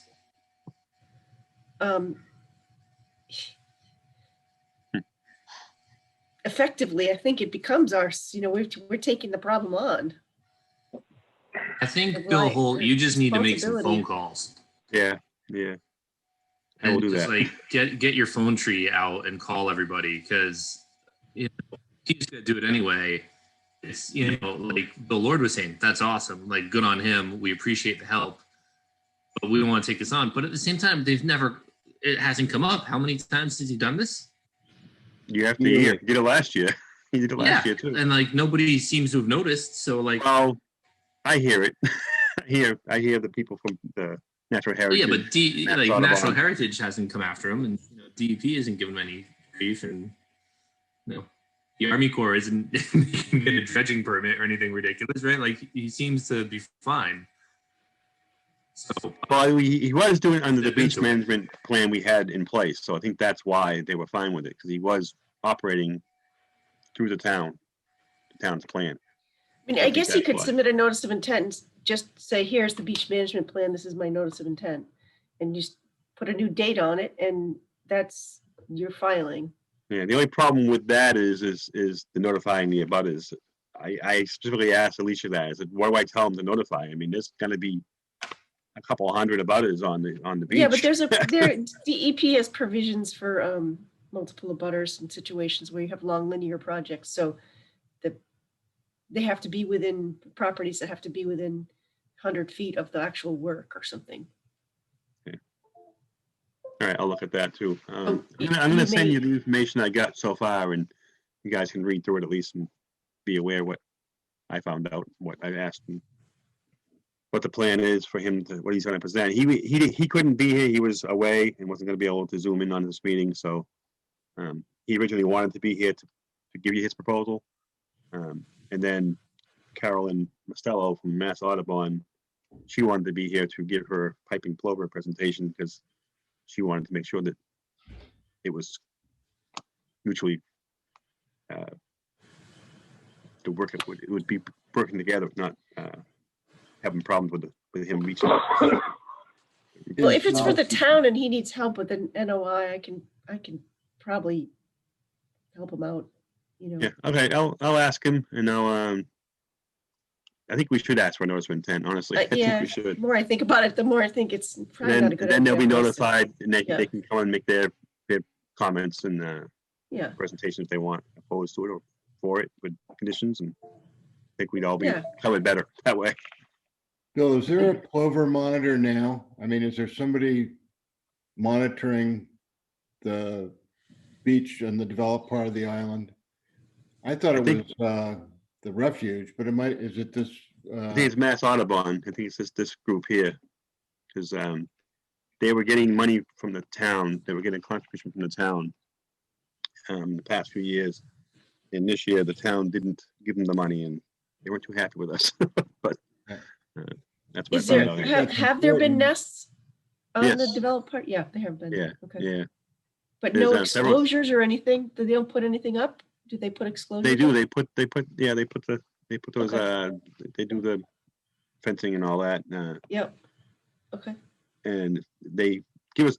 Mike, I should give them to you. They give us like monthly reports about how many they find that have been lost and how many are still surviving and how many babies there are, and so it's interesting. They do monitor them quite closely. So NOI, and we're going to have to think pretty closely about conditions. Yeah. Yeah. Okay. All right. I mean, I think it highlights the beach management plan. It serves a useful purpose, and it would be helpful if we had that back in place in some form or another. Right. Right. Well, I should pull that out and revamp it. Get it back filed in. All right. That's all I had. Just wanted to get a little feedback on that. Okay. All right, good night. Bye. Move to adjourn the meeting. Second. Roll call. Yay. Yay. Yay. It sounds like everybody voted yes. Great. Yes. Just a question for Kathy. Kathy, do you need signatures? I mean, how are we doing that these days? Oh, Yeah, we I can- can always use some signatures. Yeah. The file's running a little thin on those, so I can have them on my desk And if you could stop by, I can just have you Yeah. carpet Can bomb you- them. Can you just sign individual ones, like download the thing, print it out? And there's, They need to be original signatures. no, I mean, there would be signatures, but not one sheet with everybody on it. I'm just wondering if that's, No, I you have don't to have know. one sheet. Yeah. okay, well. I I'll think it's stop all in. supposed to be on one sheet. Gotta be on one page. Yeah. I'll stop in. All right. Thank you. Thank you. Thanks, everybody. Good night. Good evening.